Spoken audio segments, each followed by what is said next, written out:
The four parents watched for another moment before finally coming to a unanimous, unspoken conclusion. Scarlett was just telling a little white lie to keep Asher from looking bad. Lawrence and Eleanor Vance were beaming. They hadn't been wrong about her. Even now, she was still trying to talk up their son. Get her into the family. Immediately. This needed to happen yesterday. Lawrence chuckled sheepishly. Scarlett, Eleanor and I know what Asher is really capable of. You don't have to cover for the little rascal. Eleanor shot her husband a sharp glance before softening her expression. Just be honest with us, dear. A wonderful daughter-in-law, like you will always have a place in the Vance family. As for that whole investment thing, she trailed off, her sentence hanging in the air. It wasn't that she didn't trust her future daughter-in-law. It was that her son had to actually be capable of such a feat. Did he have what it took to drop tens of billions in liquid assets on oil futures in one go? Of course not. Not unless pigs suddenly sprouted wings. Scarlett blinked, trying again. Mr. and Mrs. Vance, it's true. But the more she tried to explain, the more it backfired. It only made them think this girl is incredible. She's completely out of our son's league. If it weren't for their family's wealth and influence, and the crucial fact that Scarlett clearly didn't despise Asher, but actually seemed to genuinely like him, a woman of her caliber could have any man she wanted.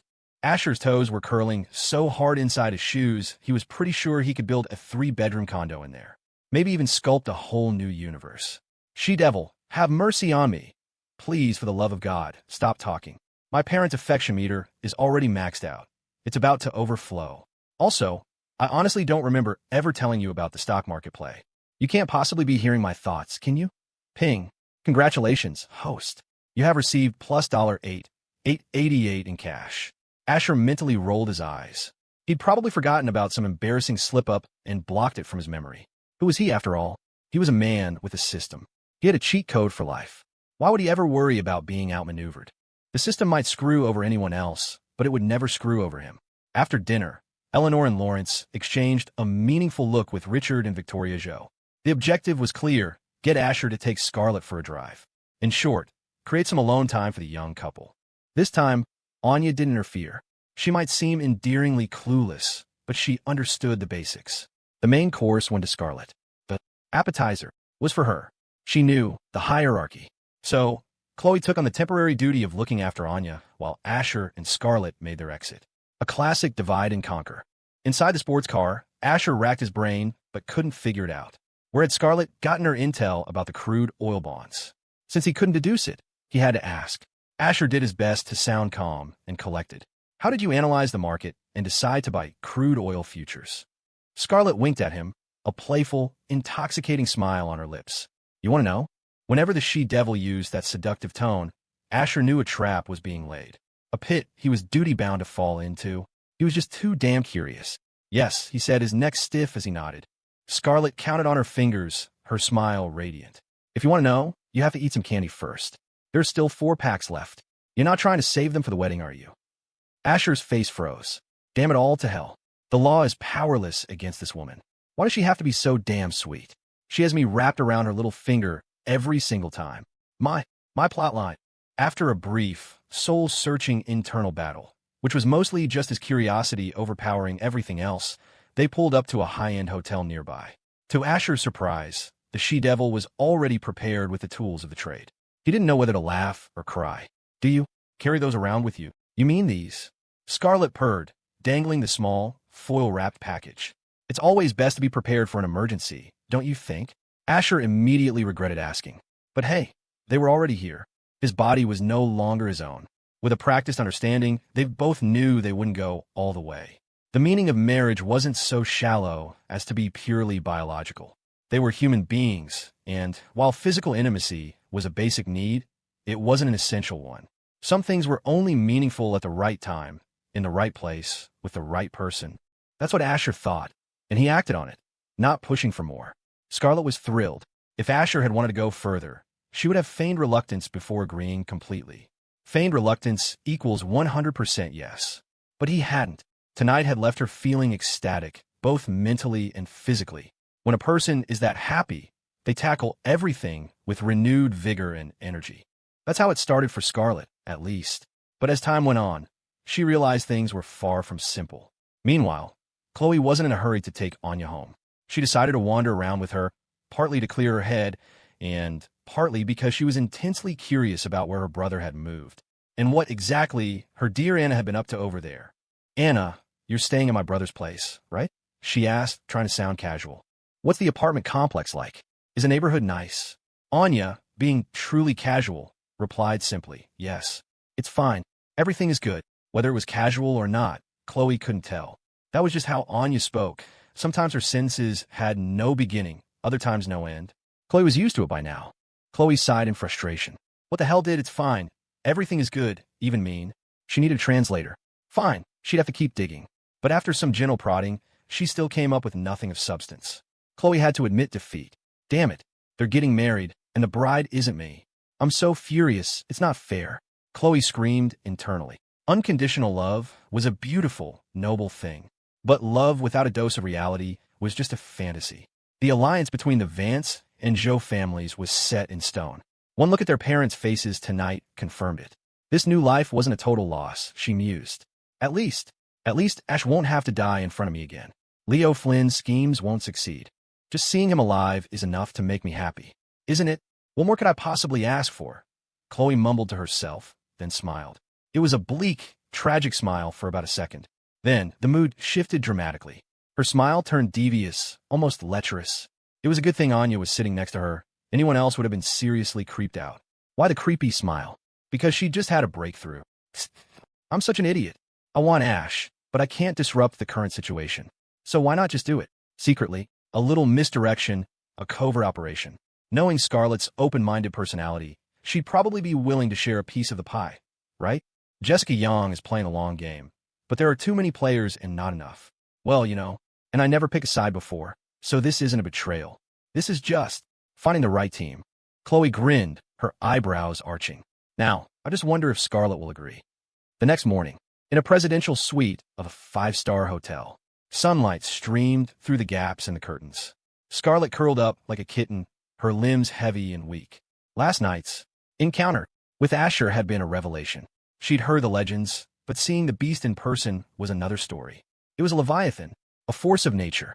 Any woman who truly loved Asher would, upon witnessing the reality of the situation, immediately beg him to go find a mistress. Let some other vixen help carry the burden. After all, with great power comes great responsibility. One shouldn't overexert oneself, and one certainly shouldn't overexert others. In short, as long as they genuinely liked Asher, Scarlett wouldn't mind. Before, she might have said that while secretly feeling a little possessive. But now, her words and actions were in perfect alignment. There was only one bottom line. She had to be his first and only legal wife. As for Asher, he woke up feeling energized. "You son of a bitch system," he muttered to himself. "You keep pumping me full of these buffs. If I ever end up in the ICU because of this, I swear I'll kill off the protagonist before I go. Next time, skip the stamina upgrades. Give me something else." After grumbling for a bit, Asher yawned.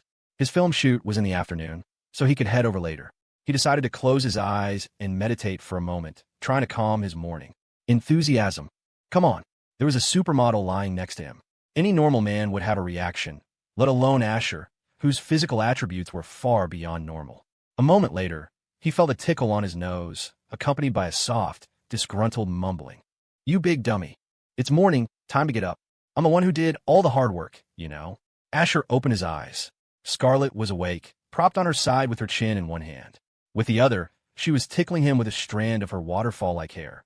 He grabbed her mischievous hand, grinning. "Stop that. I've been up for a while." Scarlett's cheeks puffed out. "Jerk. Then why didn't you wake me? I wanted you to get some more rest," he explained. She rolled her eyes so hard they nearly did a full rotation. "If you were so concerned, why didn't you cut things short by half last night?" "No, wait. Even half would have been a challenge." The thought sent a shiver of both fear and excitement through the reigning queen of commerce. Why reigning? Because her reign had already begun. Her cheeks flushed, and her heart pounded. If you really felt sorry for me, you'd go find other women to help you. Whoa, I never thought I'd see the day the she-devil got scared. Damn, this is on me. I can't blame anyone else. But is she being serious? Asher wasn't foolish enough to take her words at face value. What if she was just saying it, but didn't mean it? That would be a disaster. Find them where? "From now on, you're all I need," Asher said, and he meant it. These leisurely days were numbered. Soon, with Leo Flynn's continued infiltration of Vance Corporation, he'd be too swamped to have time for anything else.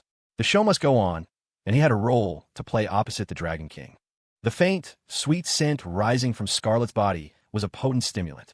Asher felt his self-control wavering. To hell with it. Hey, little wolf. You big dummy, what are you doing? No, no, no, no, no. Scarlett yelped, a mix of panic and amusement in her voice as she tried to fend him off. She was just too tired. Asher wasn't the type to force himself on anyone. The she-devil had waved the white flag. He relented, glancing at the clock. It was past 10. Don't worry about work today. I'm giving you the day off, he said, getting dressed.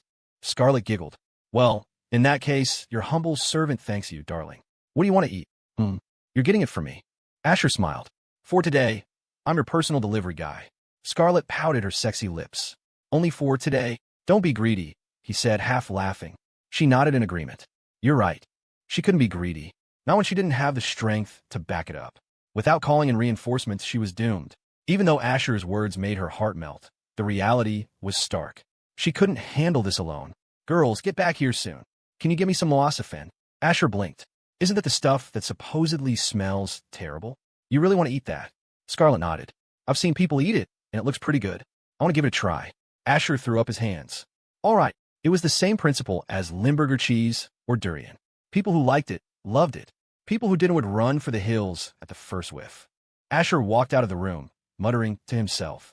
I never knew the she-devil had such intense taste. I wonder if river snail noodles are actually good. Should I try some with her? After Asher left, Scarlett grabbed her phone. First, she checked her social media to see if anyone had messaged her. The moment she opened the app, she saw that the group chat she'd created for the Heroines had exploded. 99 plus notifications, with dozens of people tagging her. She quickly scanned the messages. It was about her wedding to Asher being moved up. Lawrence and Eleanor had officially announced a new date, sometime this week. With the wedding fast-tracked, there was a lot to do. Invitations had to be reprinted and resent, among other trivial matters. The chat blowing up was entirely predictable. So Dad and Mom really did move the date up, Scarlett murmured, a grin spreading across her face. Whether it was sooner or later didn't matter. What mattered was the clear, unwavering stance Lawrence and Eleanor had taken. Her position as Asher's official wife was unshakable. No one could take it from her now.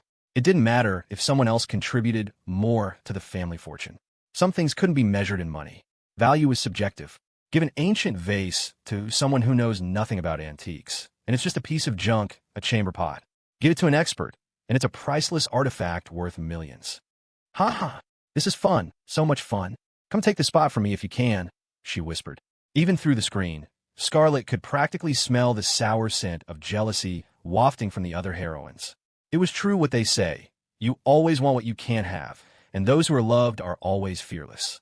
I'm keeping the title. As for everything else, you all can do as you please. I'm not an unreasonable woman, you know. Scarlett's long fingers danced across the keyboard, tapping out a reply to the jealous women. She wasn't just making empty promises. She genuinely intended to share. The Revengers group chat Scarlett Joe. It's just a wedding. What's everyone freaking out about? Her message was a torpedo in a fish pond. Boom. The fish went flying. Zara Thorne, at Scarlett Joe ha. Don't act so casual. If you don't care, then don't get married. Jessica Young. Scarlett, you've gone too far this time. Do you realize that? Serafina Hayes. +1 Cassie Lee. Peeking _emoji. Jiff at Lena, and what do you think about this? Seeing the replies, Scarlett couldn't help but laugh. Scarlett Joe, at Zara Thorne, your family always did love a good joke. If I didn't love Asher, would I be marrying him? Zara Thorne. Jessica Young. Scarlett, you need to remember that you're not the only one who likes Asher. Ever hear of first come, first served? Scarlett Joe, TSK, TSK. Jessica, listen to yourself. Imagine an employee who joins a company. He's mediocre, never gets a promotion, but he's been there for over a decade. Then a new, talented employee comes along and makes the company millions. By your logic, the manager position should go to the old-timer, not the new talent. Do you really think that's fair? Jessica Young, you can't measure matters of the heart with money. Zara Thorne. Exactly. What a shallow woman. Serafina Hayes. +1 Cassie Lee. Is Lena filming again? Why isn't she responding? Raina Gao. _helpless_pitiful. Jiff. Scarlett Joe. Everyone calm down. I never said I wanted to keep him all to myself. At Jessica Young, I don't mind sharing with you, you know. You'll see later. But let's be clear, the position of wife is mine. And do you want to know why the wedding was moved up? Jessica Young. Zara Thorne. Serafina Hayes. Seeing the once lively chat fall silent, Scarlett smiled. Her fingers flew across the screen. Scarlett Joe, some things. I'm just not going to tell you. Meanwhile, Scarlett's provocative words had ignited a firestorm. What do you mean, you're not going to tell us? Raina already found out the truth for us. So what if you gave him a lot of money? Does that mean you can do whatever you want? Does giving more money mean you can? Hiss, wait a minute. Apparently, it did. The wedding had been moved up, hadn't it? A private message notification popped up. It was from Jessica. Jessica Young. What do you mean by that? Scarlett Joe. What do I mean by what? Jessica Young. Don't play dumb with me. You said sharing. Is that something you can just share? This was exactly what Scarlett had expected. She'd cast a line, and the fish had taken the bait. Scarlett Joe. Ha. Oh, intersection or intersection. Oh, honestly, Jessica, I'd rather not share him with you. But we're like sisters, aren't we? Closer than real sisters, even. Oh, by the way, it seems your little sister Catherine likes Asher too. As a woman, I can sense it. She's probably just holding back because she's afraid of hurting you. Jessica Young, what? Are you trying to drive a wedge between me and Kate? Scarlett Joe, not at all. I was just thinking we could invite your sister to join us. Sisters should stick together, right? After all, little sisters are meant to be cherished and protected. Not like some women who would throw their sisters under the bus for money and worldly possessions. Jessica's eyelid twitched. Just when the conversation was getting somewhere, Scarlett had started with the veiled insults again. Did she need money? Did she lack any material possession money could buy? What she lacked was Asher. Her childhood sweetheart. Asher. Jessica Young. Scarlett, the only thing you're good at is running that mouth of yours. You must have had a lot of practice. Don't try too hard, though. If you wear out your lips, I'll be heartbroken for you. Because no one else will be. Not even Asher. Only I will care about you, my dear sister. Scarlett Joe, you have a point. It did get a little worn out yesterday, I think. Jessica froze. What was Scarlett implying? Was she really that kind of promiscuous woman? Jessica's eyes narrowed. She knew it. Scarlett was just as trashy on the inside as she looked on the outside. Disgusting. Utterly disgusting. You're finished, you little witch. A cold, mocking smile spread across Jessica's face as an idea sparked in her mind. You're finished, you little witch. Jessica's plan was simple, brutal, and effective. What man wouldn't reject a promiscuous woman? If she could be with you today, she could just as easily put a metaphorical knife in your back tomorrow. You can guard against thieves day and night, but you can never guard against the one sleeping next to you. It was every man's cautionary tale. Before you get married, open your eyes. Looks are one thing, but for a lasting relationship, it's about character, and more damn character. A woman's personality is the deciding factor for any man looking for a lifelong partner. Bad personality? Sorry, you're out. Scarlett, it's one thing to be foul yourself, but don't you dare drag my ash down with you. Jessica fumed internally. A woman needs to have some basic decency. If you can't even be faithful, what's the point? Try again in your next life. She was already weighing her options.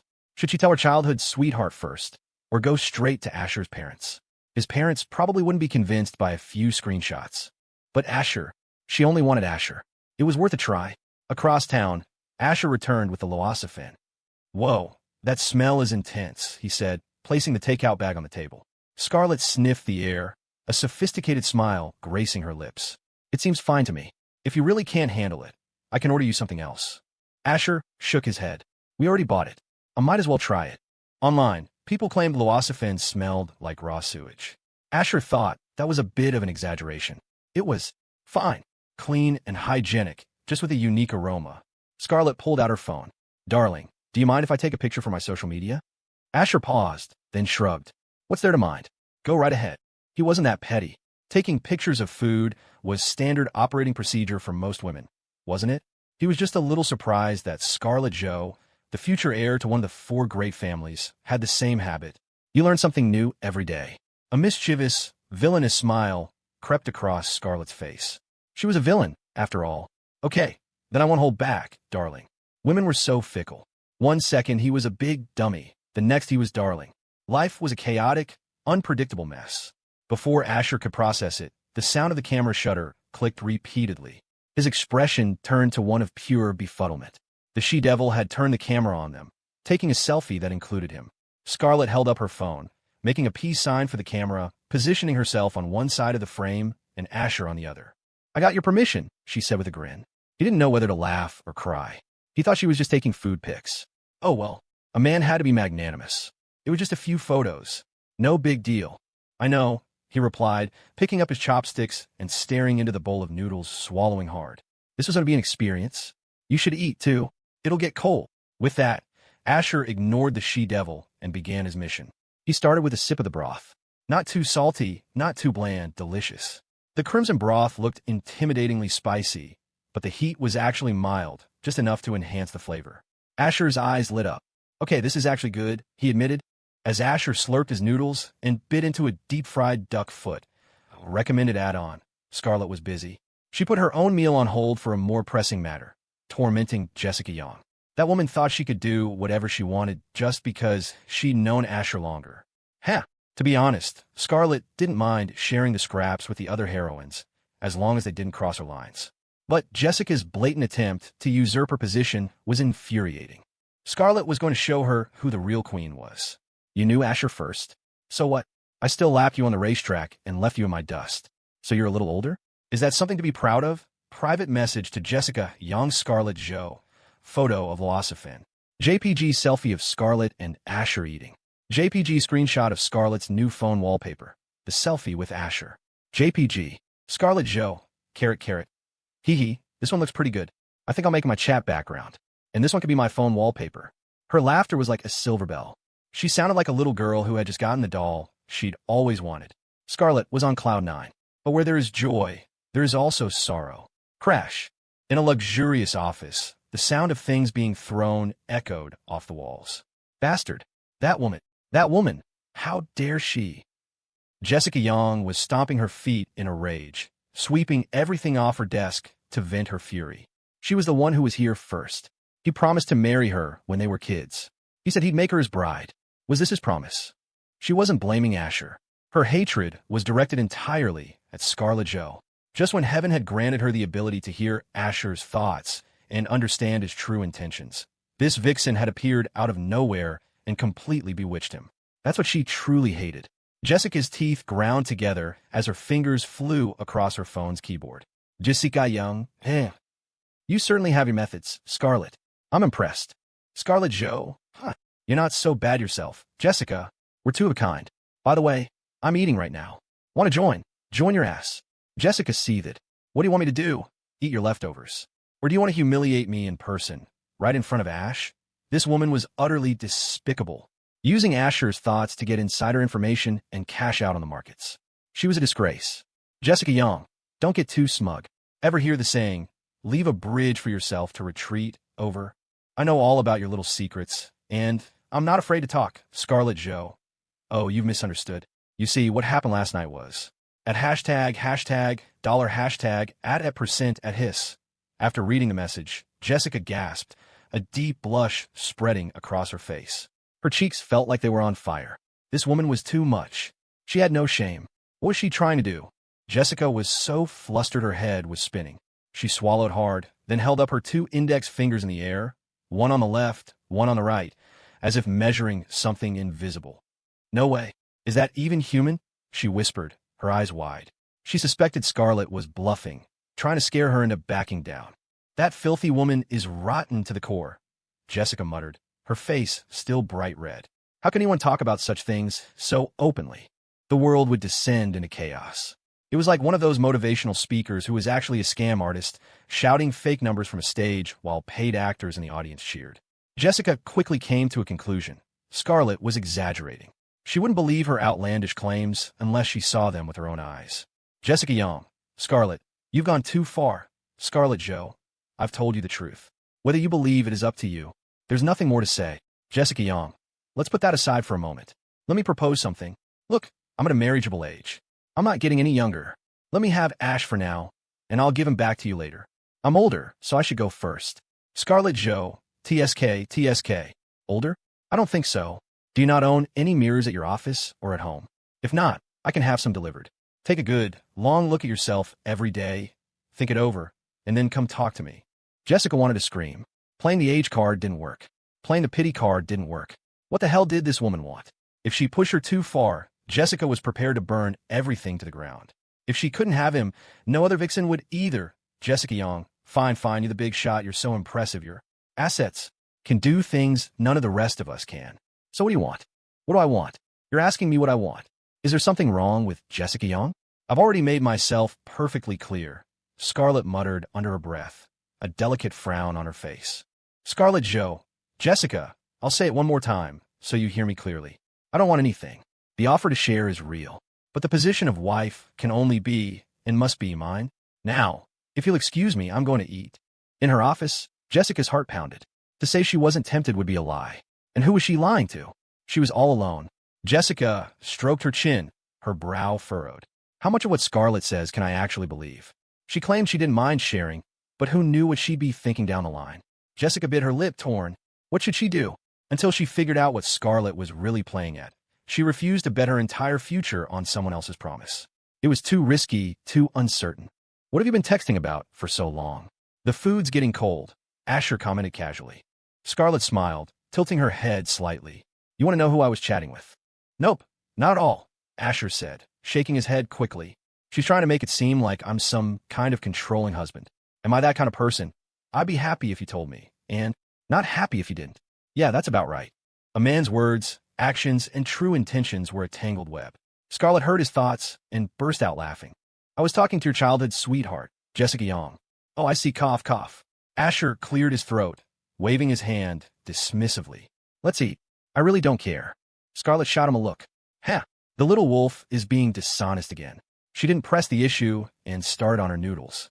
She'd eaten much uglier-looking insects before. What was a bowl of pungent noodles? The last dish had looked unappetizing. This one smelled unappetizing.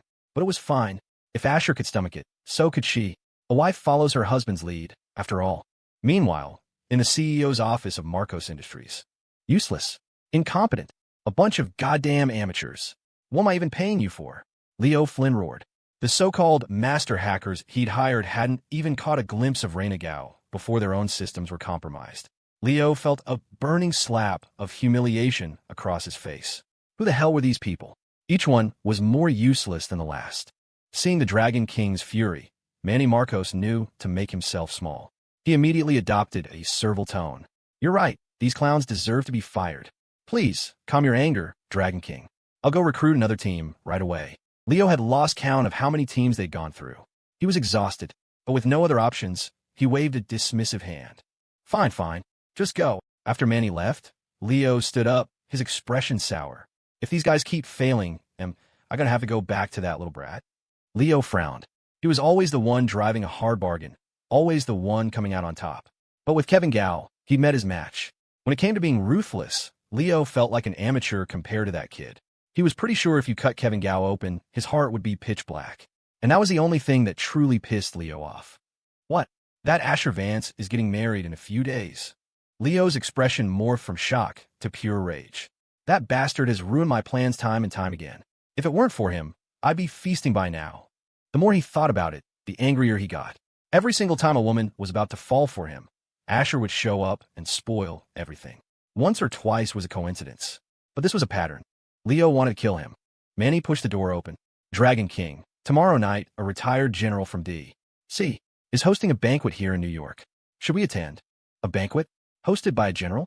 This was a golden opportunity for networking. There was no way Leo would miss it. Yes, of course we're going. Excellent. I've secured us an invitation. We can go when the time comes. Manny paused, realizing he should probably share the other important details. What seemed minor to him might be crucial to the Dragon King. Ahem. Dragon King, there's one more thing. Leo's eye twitched. Are you my damn father? Can you just say everything at once? Stop with the dramatic pauses. You're asking for a beating, kid. Manny, you've been with me for a while. You know my temper. Next time, if you think something is important, just report it. Don't drag it out. Manny's expression flickered. He quickly apologized, then continued. Dragon King, it's about the retired general. He has a stunningly beautiful granddaughter. They say her standards are incredibly high. None of the young masters in D.C. have been able to catch her eye. While most of them are interested in business or politics, his granddaughter is obsessed with martial arts. I thought you two might have a lot in common. Obsessed with martial arts? And beautiful? Leo latched onto the keywords. After a moment, he said, Do you have a picture? He wanted to be sure this time. What if the rumors were false, and she was hideous? That would be like winning the lottery, only to find out you were holding last week's ticket. He wasn't about to relive that kind of bitter disappointment. Manny was stumped. Where the hell was he supposed to get a picture? She was a general's granddaughter, heavily protected. They wouldn't just plaster her photo everywhere. Was he insane? For a second, Manny felt a primal need to protect every bamboo shoot in a 50-mile radius from Leo's destructive idiocy. Ahem. There's really no photo because... Manny explained the situation awkwardly. Leo listened and had to admit it made sense. Just like with the Thorne family, his hesitation had cost him, and Zara had ended up with Asher. He couldn't let that happen again. Otherwise, he'd have nowhere to go cry when someone else beat him to the punch. All right, I get it, Leo said, waving his hand. By the way, Seraph has been undercover at the Vance household for a while now, right? We haven't heard a thing from her in days. Is she slacking off? Dragon King, I was just about to bring that up. Leo blinked, and Manny continued. Our Dragon's Den contacts overseas reported that Seraph had her followers move some of her belongings. Combined with her perfunctory attitude lately, it's highly likely that she's about to betray us. Betray us? Perfunctory? Leo thought back, and it all clicked into place. Get Seraph on the phone. Tell her to come see me. Now. Manny nodded and dialed. A moment later, the number you have dialed is currently unavailable. Please try again later. The number you have dialed is currently unavailable. Please try again later. The number you have dialed is currently unavailable. Please try again later. Leo and Manny stared at each other in silence. Call again. Leo ordered, his face grim. Manny obeyed. After another few attempts, the result was the same. Leo's expression was thunderous. What was that traitor Seraph playing at? Had she really turned on him? Unbelievable. He'd sent her to be a double agent, and she'd turned into a triple agent. Who could he even complain to? Was his Dragon's Den not good enough for her? Or did that trashy rich kid Asher have something that won her over? Leo couldn't figure out. It couldn't be for money. Cassie Lee wasn't motivated by money. He would sooner believe she'd stayed for another woman. But where would Asher find so many beautiful women? Dragon King, what should we do now? Manny asked, seeking guidance. Leo's brow furrowed. Call her one last time. If she doesn't answer, then she can't blame me for being ruthless. Send Nemesis to assassinate her. Hiss. Manny shuddered. Send Nemesis? That was a death sentence for Seraph. But then again, what organization tolerated traitors? Manny did as he was told. Finally, the call connected. He immediately put it on speaker. A woman's impatient voice came through, as if they'd interrupted something important. Hello? Why are you calling me? Leo and Manny froze. It actually went through. Why are we calling you? You don't have a clue? Leo snatched the phone from Manny's hand. Seraph, come see me. Immediately. The commanding tone clearly irritated Cassie. I'm busy with an urgent matter. I can't get away. Huh, can't get away? Or we don't want to come. Leo shot back with a cold laugh. Cassie paused for a moment. Do you think I haven't been doing my job? I've already uncovered some bombshell intelligence. Still putting on an act when you're about to die? How dare you? Fine. Then tell me, what is this bombshell intelligence? Leo didn't believe her for a second. He might have doubted Manny's suspicions before, but Cassie's evasiveness and delayed response confirmed it. She was done with the Dragon's Den. Normally, if you wanted out, you just had to pay the exit fee and leave. But Seraph had taken his resources, done nothing, and then defected. That, Leo could not tolerate. She had to die. On the other end of the line, Cassie composed herself. Vance Corporation spent a massive amount of capital, something like $100 billion, to acquire crude oil bonds. Leo listened with a dismissive sneer. So they invested a lot of money. How much could they possibly make? Was that something to be so dramatic about? Leo didn't pay much attention to the stock market. He had people for that. But Manny, standing beside him, was staring with wide-eyed horror, as if he'd just seen a ghost. Holy crap, what the hell is going on? All that liquid capital dumped into crude oil bonds? The Vances are about to launch themselves into the stratosphere. Manny's face was a mask of pure shock. He knew all about the price of oil futures. Leo noticed Manny's strange reaction. What's wrong? Is this news really that explosive? Explosive was an understatement. It was insane. It was a cow launching into orbit. Manny was at a loss for words. It was only because the Dragon King didn't understand the market that he was so calm. He dreaded to think how Leo would react once he explained the full situation. Would he lose his mind? Probably not, right? After a moment of hesitation, Manny decided to tell Leo the truth. Not because Leo was particularly capable, but because he was the Dragon King of the Dragon's Den, and more importantly, his boss. A few minutes later, Leo's expression shifted from dismissive to dumbfounded, and finally to utter shock. This was beyond ridiculous. He had been plotting how to weaken the Vance family, and now, before he could even make a move, they had activated a cheat code and powered up to God tier. How the hell was he supposed to compete with that? He was about to unleash his ultimate move, and they had already won the game. Damn it. That Asher, that whole damn Vance family, is outrageous. Leo couldn't help but curse. He was starting the game with a wooden sword, and Asher was spawning in with full raid gear. This wasn't even a game anymore. Manny stood silently, staring at the floor, adopting the posture of a meditating monk. There was nothing to say. After venting, Leo picked up the phone again. Are you certain about this? Tens of billions invested in crude oil bonds, right at the precipice of a market surge. A pig could fly in that tailwind. No, that was an insult to pigs. They were going to soar. The move was so audacious, Leo couldn't fathom where the Van Cess got the confidence to bet the farm on it. And they were about to be rewarded handsomely. If someone told him they could see the future, Leo might actually believe it. The whole thing was just too incredible. Or maybe the analytical departments of these major corporations were just that good, staffed with geniuses who could predict market trends with near-perfect accuracy. I worked my ass off to get this intel, and you're still questioning me? Fine, don't believe me then. Cassie's tone was sharp. To Leo, it sounded like she was deliberately being difficult. Haha, if you say so, Seraph, then I believe you. I'm not an unreasonable man. This is excellent work. Leo laughed heartily. It was better to believe it than not. What if it was true? The intel was certainly explosive enough. Without this information from Cassie, he'd have been in the dark for who knows how long. While there was little he could do to counter the Van Cess now, at least he could prepare. For now, losing Seraph as an informant would be a significant blow. If she truly had betrayal in her heart, he could always have Nemesis take care of her later. You've been in New York for a while. I've been meaning to take you out to dinner. Are you free today? Leo pressed, unwilling to give up. Business was business, but he needed to see her in person. Dragon King, I am really busy. Cassie's voice was now dripping with annoyance. This man was testing the limits of her patience. Did he think she was a pushover? What could you possibly be so busy with?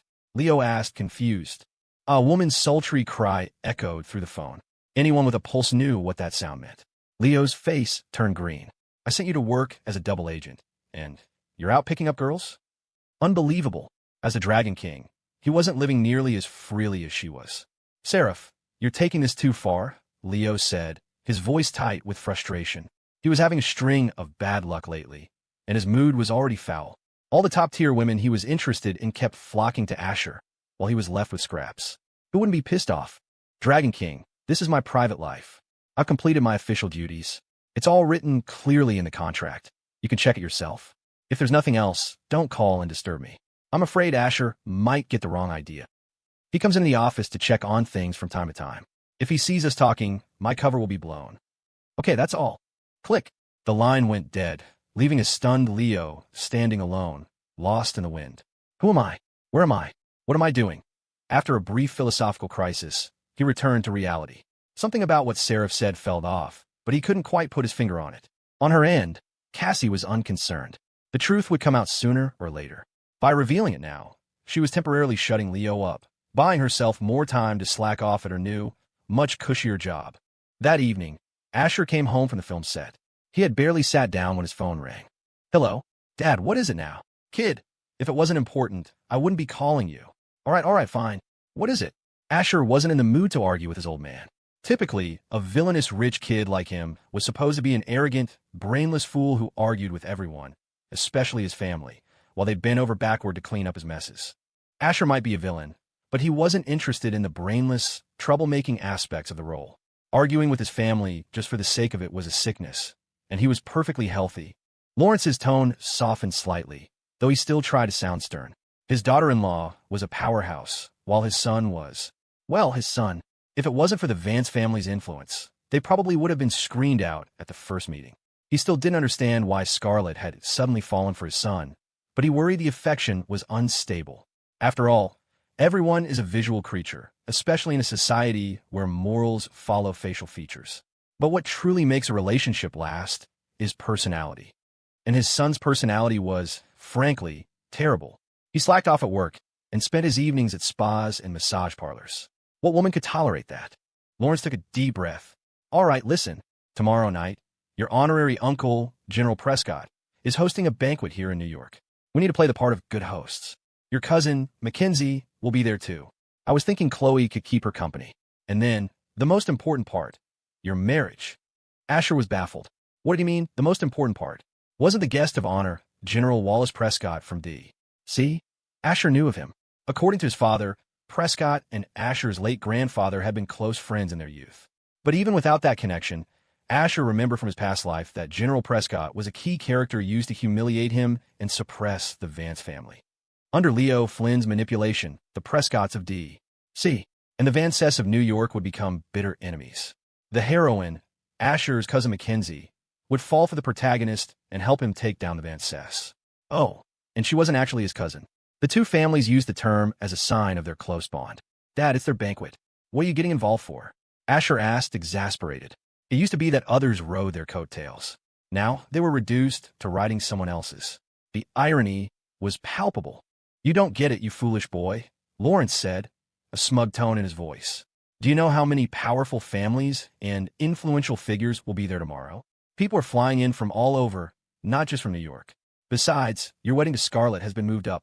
This banquet is the perfect opportunity to make the official announcement, don't you think? Asher got it. His father's calculation was brilliant. The man was playing chess while everyone else played checkers. Since his old man had made up his mind, there was nothing Asher could do. Fine, do whatever you want. Moving the wedding up wasn't a bad thing. It might even speed up the plot. Lawrence was inadvertently helping him out. Nice. Of course your mother and I will handle it. If we had to rely on you, we would have starved to death by now. Lawrence sniped. Asher just shrugged. He was used to his father's barbs. Hiss. Hey, Anya, you owe. Before Asher could hang up, Anya pounced. He'd spent the previous night with the she-devil and had completely forgotten. It wasn't intentional. It was just fate. On the other end of the line, Lawrence's face turned green. His son couldn't go one day without causing him stress. The boy was about to get married, and he was still messing around. This time, even a fool could figure out what was happening. His son was hooking up with that female bodyguard. Unbelievable. He and Eleanor had treated Anya like family, and it turned out she really was making herself at home. What would the in-laws think? This was a disaster. Are you trying to give me a heart attack, you brat? Lawrence roared, pounding his chest. I'm not. MPHF, I didn't. Asher's muffled protests were cut off. Don't disgust me. Click. Lawrence slammed the phone down, veins bulging on his forehead. He no longer held out hope for any major transformation in his son. He just wanted to get him married to Scarlett as quickly as possible. Scarlett probably didn't know yet. If she found out, she might call the whole thing off. This had to be kept under wraps. Back in the hotel room, Asher was on the verge of tears. Shakespeare once said, "There is no death more final than social death." Shakespeare, the hell I did. Tonight's incident made one thing crystal clear. Waiting until evening didn't work. Putting it off didn't work. There was only one solution left: advance payment. A few hours of suffocation was a small price to pay to avoid future social suicide. By that calculus, it was a profitable trade. So be it. The next evening, at the Hilton Midtown in the heart of New York, the entire venue had been booked by the Prescott family. A single night in a standard room here started at over $1,000. The banquet hadn't even begun, but the hotel was already buzzing with activity. "Sir, your invitation, please," a staff member said politely. After carefully inspecting the invitation and confirming its authenticity, he handed it back. The staff were all impeccably dressed in suits and white gloves, the picture of high-class service. Dragon King. This General Prescott is no simple man. Look at all the security guards, and some of them are clearly trained martial artists, Manny whispered. Leo Flynn grinned. Good. We need to find a way to get on his good side. Seeing the glint in Leo's eye, Manny nodded in agreement. Most people were eager to connect with those more powerful than themselves, who would willingly associate with the weak, unless it was to exploit them or boost their own ego. Suddenly, Manny remembered something. Dragon King, I heard that the Prescott family and the Vance family are extremely close. Leo froze. Jealousy contorted his features.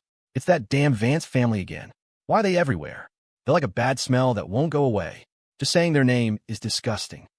Leo muttered curses under his breath, his gaze turning sharp and malevolent. So what if they knew people? Did that mean they could do whatever they wanted? Go ahead and gloat, Asher Vance.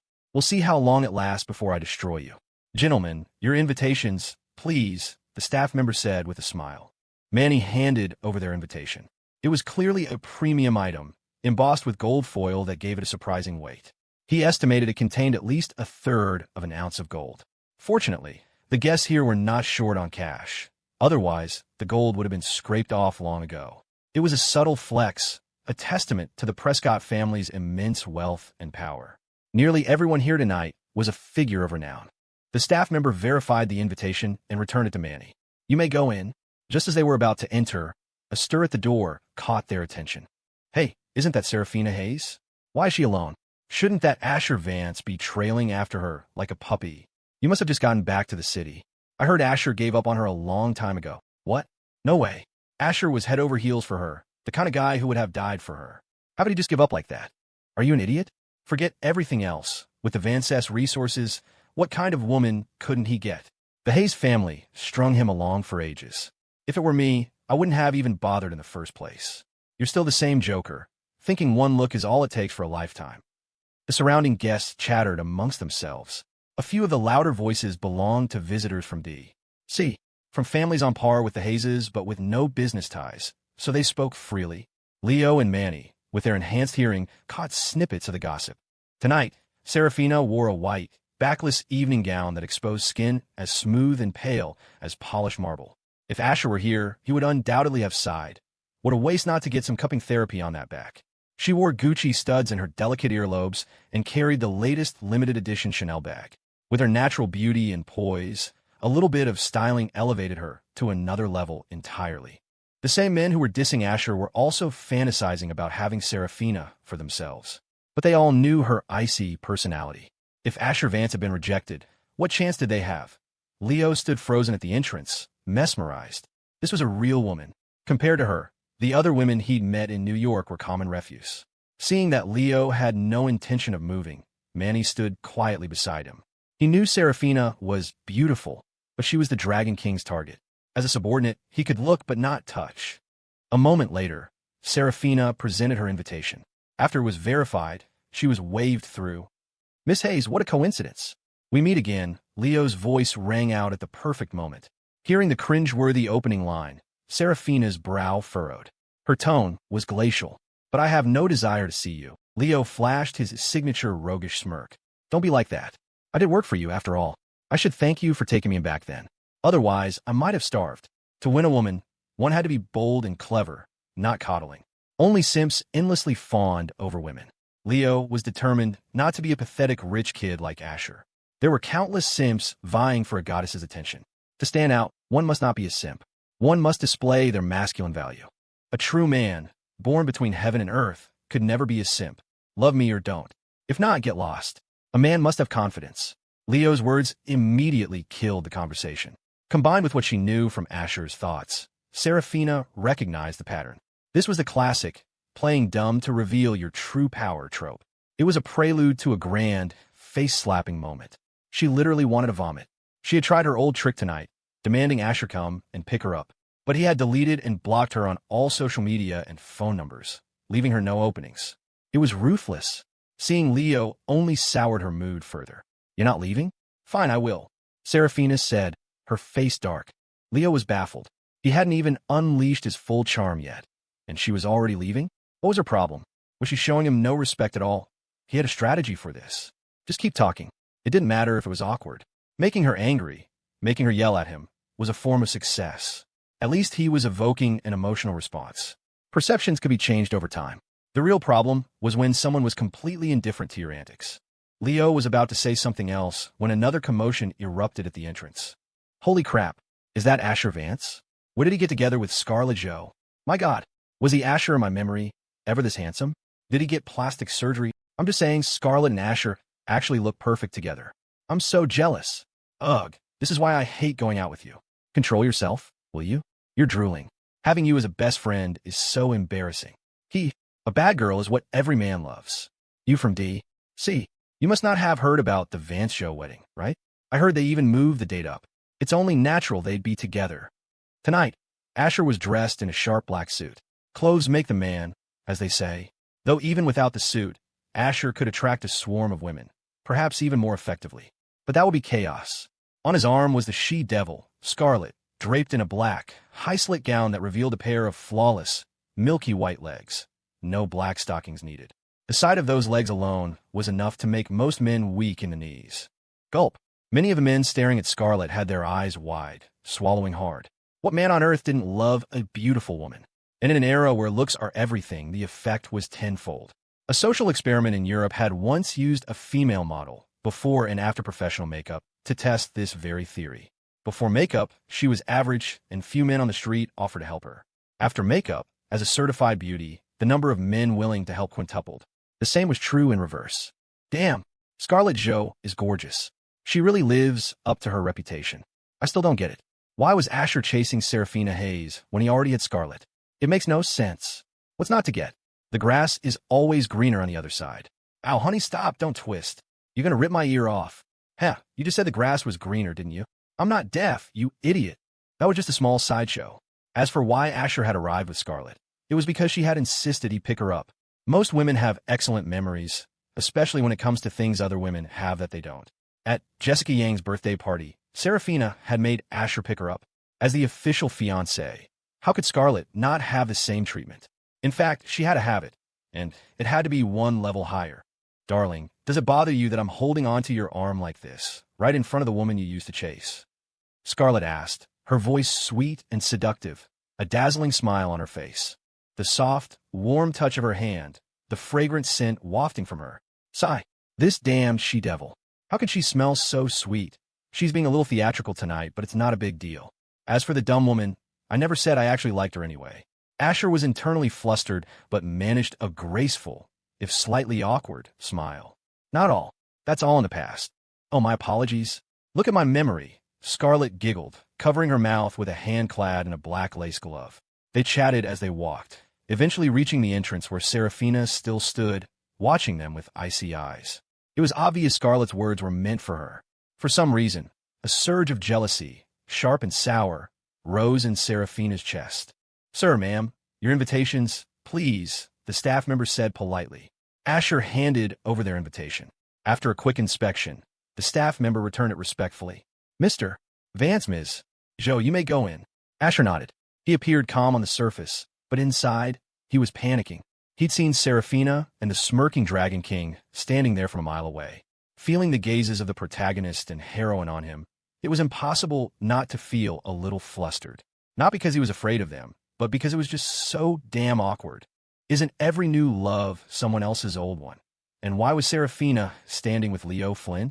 Was this the universe's law of attraction at work? The hero and heroine, drawn together by fate? As they passed Serafina, she suddenly blurted out, I have nothing to do with him. The out-of-place declaration made both Asher and Scarlett pause. Asher stared at Serafina, completely bewildered. Wait, what? Whether you have anything to do with the smirking Dragon King has nothing to do with me. Oh, I get it. That wasn't meant for me. My mistake, my mistake. Ping. Congratulations, host. You have received +0.5 stamina. Holy crap. This dog system really is inhuman. Hearing the familiar reward, Asher cursed inwardly. Was it trying to turn him into a machine? Or was it trying to get him to kill off one of the main characters from sheer exhaustion? This was insane. Leo stepped forward, what he thought was a handsome smile on his face. We meet again, Asher. I have to say, I never realized you weren't a complete waste of space. I misjudged you. The words sounded like an apology, but they were laced with razor-sharp condescension. Your family made a fortune? It's mine now. Your money is my money, and my money is still my money. Before Asher could respond, Scarlett spoke up. Well, if it isn't the little security guard, Leo Flynn, she said coolly. Looks like you've latched onto a wealthy patron these days. Finally have the right to enter a high-class establishment? I seem to recall you were just a low-level guard. Or is this just your new method for getting close to women in high society? Brutal. Absolutely brutal. She had exposed his entire playbook, his secret strategy, for all to see. How was he supposed to recover from that? Asher was stunned. The she-devil was a genius, he thought. Leo's mouth twitched violently. He took a deep breath, forcing the smile to stay on his face. That's just your assumption. If we're making accusations, I could also say you're only marrying into the Vance family for their fortune. As expected of the protagonist, even in this situation, he remained calm and composed. His skin was thicker than a castle wall. You probably couldn't drill through it with a power tool. A smile that could charm the pants off most men curved Scarlett's lips. Oh, did I step on your tail? Is that why you're so eager to bite back? Leo's smile didn't reach his eyes. We're just two of kind. I merely guessed the Zhou family's intentions as well. The verbal sparring match quickly drew a crowd of onlookers. In the past, Asher would have had to play the part of the fawning simp. But now he was free. That identity could no longer hold him back. Whether she's after my family's money is none of a little security guard's business, Asher cut in, his voice dripping with the arrogance of the wealthy. And even if our relationship is built on money, you don't have the capital to play the game. He was channeling the perfect, rich asshole villain. Art imitates life, after all. In this role, he was an expert. Asher's words didn't offend anyone in the crowd. In fact, they nodded in agreement. The man had a point. The Van Cess were ridiculously rich, a fact no one could deny. Who was that guy? Why would General Prescott invite someone like him? So tacky. I hate to admit it, but the Van Cess are loaded. You can't argue with that. The crowd murmured. Beside Asher, Scarlett was beaming. He had stood up for her, tearing into Leo Flynn. Leo's face was a mask of fury. He had been utterly humiliated. This Asher Vance, with his nouveau riche attitude, acted like he was the only one with money in the world. Couldn't he be a little more subtle? Did he not understand that there was always a bigger fish? Patience. Leo's eyes flashed with a cold light. You think you have everything now, don't you? He hissed. Just you wait. When you have nothing, when you are nothing, we'll see who's still by your side. The venue was not just massive. It was dripping with prestige. Men and women holding champagne, flutes mingled, their laughter echoing through the Grand Hall. Anyone who received an invitation to this gala was either born into wealth or had clawed their way into power. Even the city's most reclusive billionaires made a point to attend events like this. Having money was one thing. Navigating the intricate web of social and political circles was another entirely. Once your net worth hit a certain number, problems couldn't just be solved with cash. It all came down to your network. The right connection could open doors that money couldn't even knock on. When you reached a certain level of influence, you didn't have to work the room. The room came to you. That was the situation Asher Vance and Scarlett Jo found themselves in. Despite their best efforts to remain incognito, tucked away in a quiet corner, they were instantly recognizable. A couple that looked like them trying to fly under the radar was a fool's errand. After politely turning away yet another wave of hopeful social climbers, Asher leaned back in his chair, his expression hardening into a clear do not disturb. It wasn't arrogance or a lack of friendliness. He was just exhausted. He could practically see them forming a line. Yeah, how about no? Everyone just go home. Even the scions from the Big D. See, families are trying to get a word in, and you're just ignoring them. You know they do business with our family, right? Scarlett said, a playful smile on her lips. She didn't actually care about the networking. She was just trying to pass the time by teasing him. You know, I don't care about that stuff, Asher said, shaking his head. Scarlett's almond-shaped eyes twinkled. Ticking them off on her fingers, she asked, what about all those pretty young things who came over to say hello? The girls from D.C. are so vibrant. Even I'm a little jealous. You? Jealous? You're the final boss of the villainesses in this story. Asher thought, putting you next to them is like comparing the sun to a book of matches. They'd shrivel up from sheer inadequacy. He knew she was just messing with him, but he decided to play along. Would you get jealous if I want to talk to them? Go on, then, Scarlett said, a hint of something deeper in her voice. Don't just talk the talk. The more the merrier, right? As she spoke, a faint blush crept up her cheeks. Asher rubbed his nose. Don't start something, she-devil. I know I've got enough. Never mind, not going there. It's not that I don't want to, he said after a moment's thought. I'm just worried you'd change your mind and flip out on me later. Scarlett shook her head, her eyes locking onto his with unnerving sincerity. I'd be thrilled. She leaned closer. And you know damn well why, don't you? Her tone suddenly shifted, laced with a familiar, theatrical grievance. As the man in question, Asher knew exactly what she was implying. He couldn't help but let out a wry, helpless laugh. He had no comeback for that. He genuinely wanted to be a good, faithful guy, in body and spirit. But the damn ding-ding monster system had other plans, stacking him with so many buffs that he was practically a god. Any more powerful, and he was liable to achieve liftoff. He took a sip of red wine to cover his embarrassment. Asher, it really is you. A familiar, slightly camp voice cut through the air. Asher recognized it instantly. It was the old trainee. He would know that voice even if its owner were reduced to ash. His brow, which had been furrowed in irritation, immediately relaxed. Toby, you're looking good, Asher said with a genuine smile. Oh, stop. You're too kind, Toby Page chirped. He turned to greet the woman beside Asher, then froze. That wasn't Serafina Hayes. His face locked in a moment of pure, unadulterated awkwardness. Asher cleared his throat loudly. Toby, this is Scarlett. Say hi to your sister-in-law. Toby snapped back to reality, nodding vigorously. A pleasure to meet you, ma'am. A real pleasure. Last time at the bar, his sister-in-law was Serafina Hayes. Toby thought, his mind racing. Now it's an heiress from one of the 4 great families. Toby had been living it up lately, indulging in every vice short of actual felonies. He wasn't hurting anyone, just enjoying the perks of being born on third base. Was it a crime to have good parents? Hello, Scarlett replied, her smile poised and gracious. Toby didn't dare look at her for too long. No one from the four families was to be trifled with. You didn't just avoid them. You ran in the other direction. A woman like Zara Thorne could have him tied up, stuffed in a barrel, and dumped in the Potomac, and his father wouldn't just fail to avenge him. He'd probably throw the Thornes a party. Good riddance. I've been waiting for someone to take that little punk off my hands. The Thorne family did a public service today. The thought sent a shiver down Toby's spine. Ash, where's Khloe? I haven't seen her yet. A voice as bright and clear as a songbird chirped from beside them. She should be here soon. Asher smiled, turning to the newcomer. Piper, you're looking more beautiful than ever. Piper Page wasn't on the same level as the novel's main heroines, but she had a classic, girl-next-door charm that was captivating in its own right. Hearing Asher's compliment, a wide smile spread across her face, revealing two perfect dimples. Hee, you're not so bad yourself, Ash. Whoa, wait a minute. As Piper got a clear look at Asher's face, her words hitched. Her small head was suddenly filled with a very big question. The last time she'd seen him at a party, was her brother Ash this handsome? She didn't think so. Did he get plastic surgery? Or am I just seeing things? Piper's eyes went wide. She swallowed hard, her mouth forming a perfect O. Ash, you've gotten even more handsome. Fess up, did you secretly get work done? Anyone else would never have dared to be so blunt, but Piper's close relationship with both Asher and Khloe gave her a pass. And honestly, the change was dramatic. Asher chuckled. Do I look like someone who needs plastic surgery? Piper studied his face for a few seconds. Not at all. A look of dawning comprehension crossed her face. Is this what they call being naturally gorgeous? Gorgeous? I'm a guy. You little rascal. Her choice of words was hilariously off. If you keep teasing me, Piper, I'm going to get mad, Asher said, feigning seriousness. And I'll have to spank you, you know.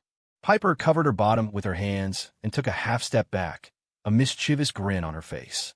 Go ahead. If you're not afraid of making your girlfriend mad, be my guest. Scarlett turned to the impish young woman with a warm smile. She found her delightful. Even if she wasn't a main heroine, she was fun and seemed easy to get along with. Besides, there was no unwritten rule that Asher's harem was exclusive to the main cast. Your name is Piper Page, right? Piper blinked, a little stunned by the direct address. Yes. Oh, for the love of. Toby's heart nearly leaped out of his chest. Sis, his girlfriend is right here. Are you trying to get yourself killed? If this were just a friend, he'd have made an excuse and bolted ages ago. Better to let a friend die than die with them. But this was his sister. If she got hurt, his dad would break both his legs. Before Toby could intervene, Scarlett's smile widened, a cryptic glint in her eyes. You know, little sister, if you did that, not only would I not be angry, I'd probably encourage you. Piper's eyes lit up like a Christmas tree. Really? Really? Are you kidding me? She's messing with you. Toby was on the verge of tears. How could he, a man of such worldly experience, be saddled with a sister whose IQ was currently in the single digits? Really? Scarlett confirmed with a nod. Cross my heart and hope to die. Toby quickly pulled Piper behind him, shielding her as he plastered a desperate smile on his face. Ma'am, my sister is young and doesn't know any better. Please don't take her seriously. Behind him, Piper gasped. So the beautiful lady was tricking me? I almost fell for it. For once, her slightly effeminate brother had come through in a pinch. If Toby could hear her thoughts, he'd probably spit on the ground and walk away. Fine, I'm done. You're on your own. Scarlett took a sip of wine. I'm not joking, she said, her voice utterly sincere. The more harmless the she-devil acted, the more panicked the Page siblings became. It was terrifying. All right, that's enough, you two, Asher said, stepping in to break the tension. Scarlett puffed out her cheeks in a perfect pout, looking like a little goldfish. It was adorable, and Asher found himself sucking in a sharp breath. The she-devil can do cute now? Sweet, sultry, and now this? It's completely unfair. The atmosphere returned to normal. Toby let out a huge sigh of relief. His brother Asher was a lifesaver. He would never forget this kindness. If Asher knew what he was thinking, he'd have told him to forget it immediately. Toby was about to drag his sister away when Piper's inner gossip columnist was awakened. The internet had been buzzing for weeks with rumors that Asher was shooting a movie with A-list actress Lena and an amateur like Asher starring in a film. It screamed of a classic vanity project, a rich guy with too much money and time on his hands. The movie hadn't even been released, and the hype and hate was already through the roof. Why speculate when the source was right here? Piper pulled up a stool and, at Scarlett's invitation, sat right between them. Ash, I saw online that you're making a movie. Is it true? It wasn't exactly a state secret. Asher smiled and nodded. Yeah. Piper's mouth fell open again, her face a mask of pure adoration. You're going to be a huge star. Only Piper would think that. To everyone else, Asher had zero acting experience. Influential movie bloggers were already predicting the film would be a critical and commercial disaster. Great movie, don't make another one. One critic had already quipped. At a wedding, I can last until the food is served. In this movie, I doubt I'll last 5 minutes. Another posted. Lena is first in line to win next year's award for biggest flop. Asher just waved a hand dismissively. It's not that easy to become a star. If he actually wanted to conquer Hollywood, he had everything he needed. Capital, talent, and looks. It wasn't a matter of if he'd make it big, but when. Piper's tone was firm. I believe in you, Ash. When the movie comes out, I'll use my own money to juice the box office for you. I'll buy out every theater in the city and let people watch for free. Toby rolled his eyes. Oh, my foolish, foolish sister. Even if you give away free tickets, you can't buy back people's wasted time. Please don't throw your money away. Your brother Ash had more money than God. They didn't need to get involved. Asher was amused by the kid's earnestness. No need for that, Piper. But there will be an industry pre-screening before the official release. If you want to come, I'll have the director save you a seat. With the marketing in place, all that was left was to deal with the theater chains. But Asher didn't have to deal with anyone. The line of powerful people wanting to curry favor with him stretched from New York to Rome. All he had to do was say the word, and theater owners would bump other films to give his movie top billing. A little lost revenue was nothing compared to getting in the Vance family's good graces. Oh, can you save me a few extra seats then? Piper asked excitedly. I want to bring some friends. What about your brother? Doesn't he want to go? Asher asked casually. Piper glanced at Toby, who looked like he'd rather walk on hot coals. He had better things to do than waste an evening in a movie theater. He forced a stiff smile. Oh, I don't think I can make it, Asher. Piper shot him a dirty look. Her Ash was being so generous, and her brother was being a total drag. Forget him, Ash. Can I have a spot? I have a lot of girlfriends I could bring. Sure, Asher laughed. It's all yours. Hee. Piper's smile was radiant. She gently bumped his arm with her fist. I knew you were the best, Ash. It was an innocent, reflexive gesture, but to a girl Piper's age, Asher's combination of kindness, otherworldly good looks, and effortless charm was a lethal cocktail. Toby, however, felt his scalp tingle with fear. My dear sister, for the love of God, read the room. His girlfriend is sitting right there. What are you trying to pull? Get in line. No, wait, just get out of here. He kept sneaking glances at Scarlett, his heart pounding. Only when he saw she was still smiling, seemingly unfazed, did he allow himself to breathe again. As time passed, the rest of the guests arrived. A breathtaking figure appeared in the doorway. It was Jessica Young, dressed in a regal, backless purple gown with a daringly high slit that revealed long, alabaster legs. A pair of Chanel earrings dangled from her delicate earlobes, adding to her commanding presence. Beside her stood her sister, Catherine, in a more conservative pale green dress. Kate was never comfortable at these high society functions and preferred something she could actually move in. Separately, the sisters were stunning. Together, they were a force of nature. They were followed by Zara Thorne and her entourage. The gala was filled with beautiful women, but the moment these heroines entered, it was as if a spotlight had found them, leaving everyone else in the shadows. Across the room, Leo Flynn and Manny Marcos were working the crowd. Leo, the self-made Dragon King, needed to network in a way the damn trust fund kid Asher Vance never would. Boss, look over there. It's Zara Thorne and the Young sisters, Manny whispered. Leo followed his gaze. It was true. A wave of regret washed over him. He'd been a fool. The first time he'd met Marcus Thorne, the old man had practically offered him Zara on a silver platter, and he'd turned him down. If he'd been smarter, he could have already secured an alliance with one of New York's 4 great families.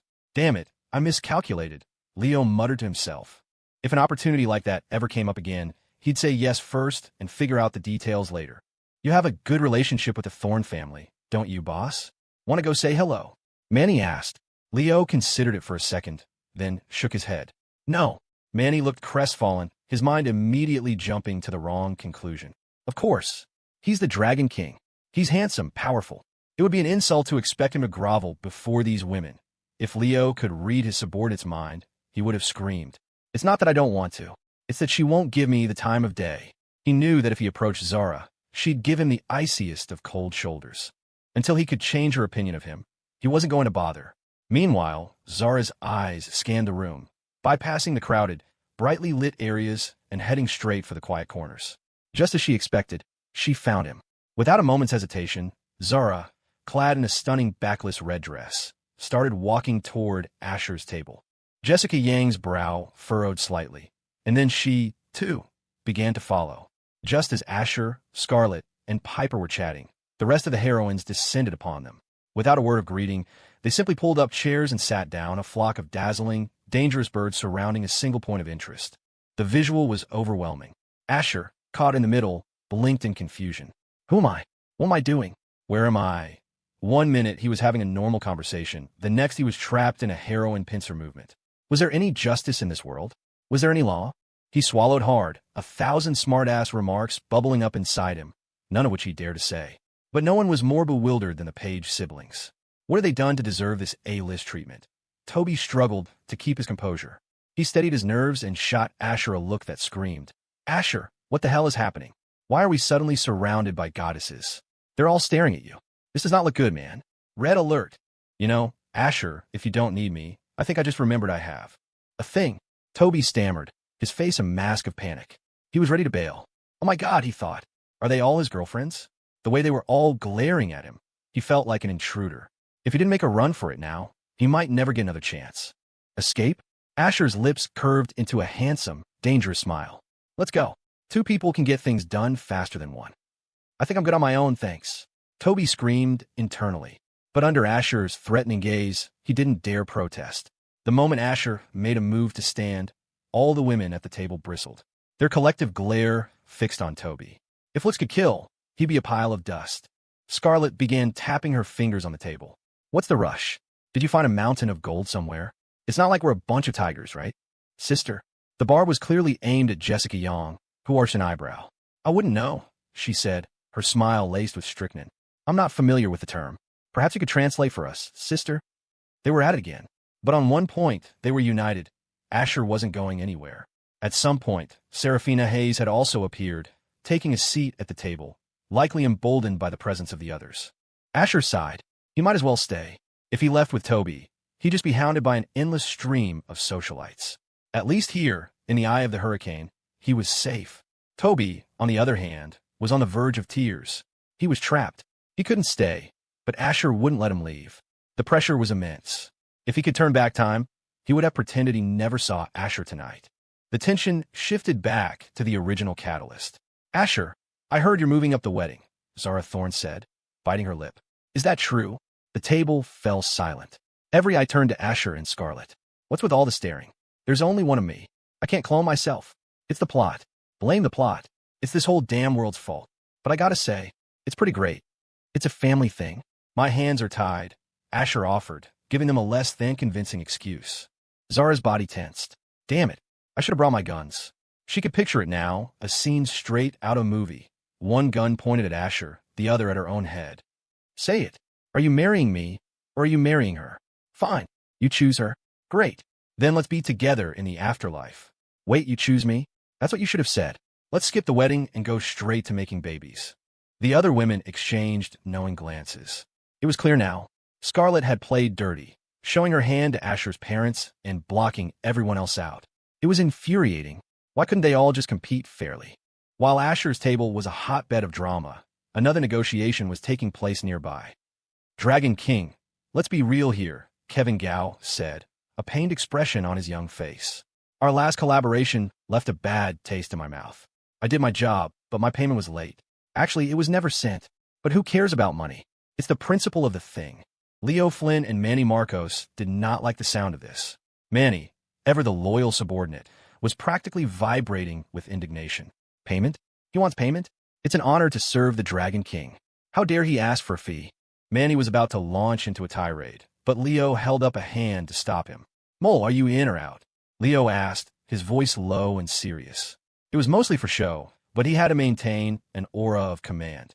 Just a few days ago, the so-called top-tier local hackers Manny had found were wiped out again. It was getting embarrassing. They were outmatched and outmaneuvered every single time. If Leo knew that the hackers he hired were being jointly dismantled by Kevin and his sister, Reina, he would have exploded. They're using my money to work against me and then extorting me for more? Do I look like a fool? For now, however, he was in the dark. Kevin feigned reluctance. Dragon King, it's not a matter of being in or out anymore. What does that mean? Look, I got burned last time. Trying to catch this red rose again won't be easy. If you don't believe me, go ahead and hire some other top hacker in the country. The more reasonable Kevin sounded, the darker Leo's face became. Did he think he hadn't tried? Everyone he'd hired was useless. They couldn't even get a foothold in the target's system before their own machine started smoking. It was a complete joke. That's why I'm giving this opportunity to you, Leo said, his tone magnanimous. If Kevin hadn't spent the last few days fending off an unusually high number of amateur hour hacks, he might have actually believed him. But even without that knowledge, he treated everything Leo said with a healthy dose of skepticism. The man was a master of empty promises. Kevin just smiled. I'm honored by your faith in me, Dragon King. A flicker of hope sparked in Leo's eyes. This is it. Those who betray me meet a grim end. But those who support me, they soar. And then Kevin paused. But I have to be honest. I don't think I have the skills to complete this mission. Leo, what? After all that, you're telling me you can't do it? Why didn't you say so earlier? I don't care what you think. I care what I think. Leo felt like he was being played, but he couldn't prove it. He took a deep breath. I saw you from across the room and invited you to my table to help me restore the honor of the Dragon's Den. That's not too much to ask, is it? Restore what honor? You were just an idiot who got played by my sister, Kevin thought. Not all. Not all, he said aloud. Good. So finding a way to take down this red rose isn't an unreasonable request, either. Kevin politely poured Leo a glass of wine. Of course not, Dragon King. You're just taking back what's rightfully yours. It's perfectly reasonable. The flattery worked. Leo took a sip of wine and tossed the problem back to Kevin. So what do you suggest I do? Scrambled eggs, Kevin thought. He held up 2 fingers and wiggled them meaningfully. Leo and Manny stared, completely baffled. What does that mean? 2 options? No, that wasn't it. This was about money. Leo's jaw twitched. The gesture was so familiar. It was exactly what? Wait a minute. You're Red Rose, aren't you? The act is over, Manny stepped in. Little Mole, why don't you wait until the Dragon King recovers his lost funds? Let's not talk about money right now. Now, it was Kevin's turn to be confused. Seriously? If I don't talk money with him, am I supposed to talk about my feelings? Manny, what kind of slave mentality is that? Ahem. Manny, what are you talking about? Leo said, shooting him a look when he saw Kevin's expression sour. But Dragon King, he's being so unprofessional. Manny grumbled. Why is this happening to me? Leo thought. If the people you hired weren't completely useless, would I be stuck here begging this little brat for help? Leo clapped Manny on the shoulder. Manny, think bigger. Even blood brothers settle their accounts. This is just good business. The kid knows his worth. If the Dragon King said so, what could he do? Kevin had to physically restrain himself from laughing out loud. Think bigger? You're the king of empty promises. It's a crime you're not running a pyramid scheme. With Manny pacified, Leo turned back to Kevin. All right, Kevin, name your price. It doesn't have to be cash. We can arrange for other forms of compensation. A corner dog bites, and Kevin could almost see Leo's teeth bared. But that wasn't his problem. He'd just be sure to bring a stick next time. He pressed his advantage, his demands growing more and more audacious. The final number he proposed was so astronomical it made Leo and Manny's faces turn black. Was he trying to fleece them? Leo rubbed his temples. Let me think about it, he said, physically holding Manny back. They were out of their depth when it came to cyber warfare. They had no choice but to rely on an expert. Kevin just smiled. You get what you pay for, Dragon King. You know I deliver. Manny took a deep breath and forced a smile. That's what you call a professional, boss. Leo had to agree. Just then, a wave of excitement swept through the gala. A chorus of whispers and gasps erupted. Damn, they must have something in the water in D.C. Mackenzie Prescott is a goddess. Holy, is there anyone in New York who can even compare? Are you blind? Look who's with her. The Vance family's own little princess can definitely hold her own. One's a bombshell Amazon, the other's a petite firecracker. I'm in love. I'd give up 10 years of my life to have them both. Only 10? You're cheap. I'd offer 30, and I'd swear off all other women for life. You guys think they can't hear you? Dude, we're whispering. The newcomers were, of course, the children of the elite, the kind who were more interested in partying than business. A ridiculously beautiful woman had just entered the hall. She possessed a figure that could make angels weep, a tiny waist that flowed into flawless, runway-ready legs.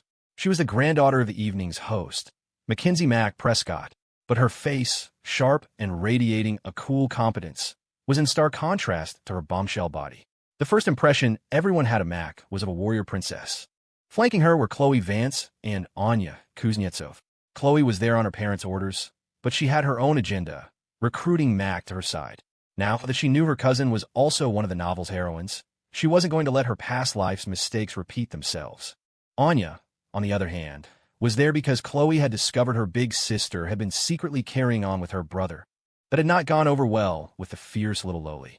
She was working her butt off, building an army to take down the dragon's den, and these other heroines were just reaping the rewards. They had no idea who they were dealing with. Mac frowned, not because of the stairs, but because of the bizarre things Khloe had been telling her on the way over. She claimed their entire world was a novel, and that Mac was one of the main female characters.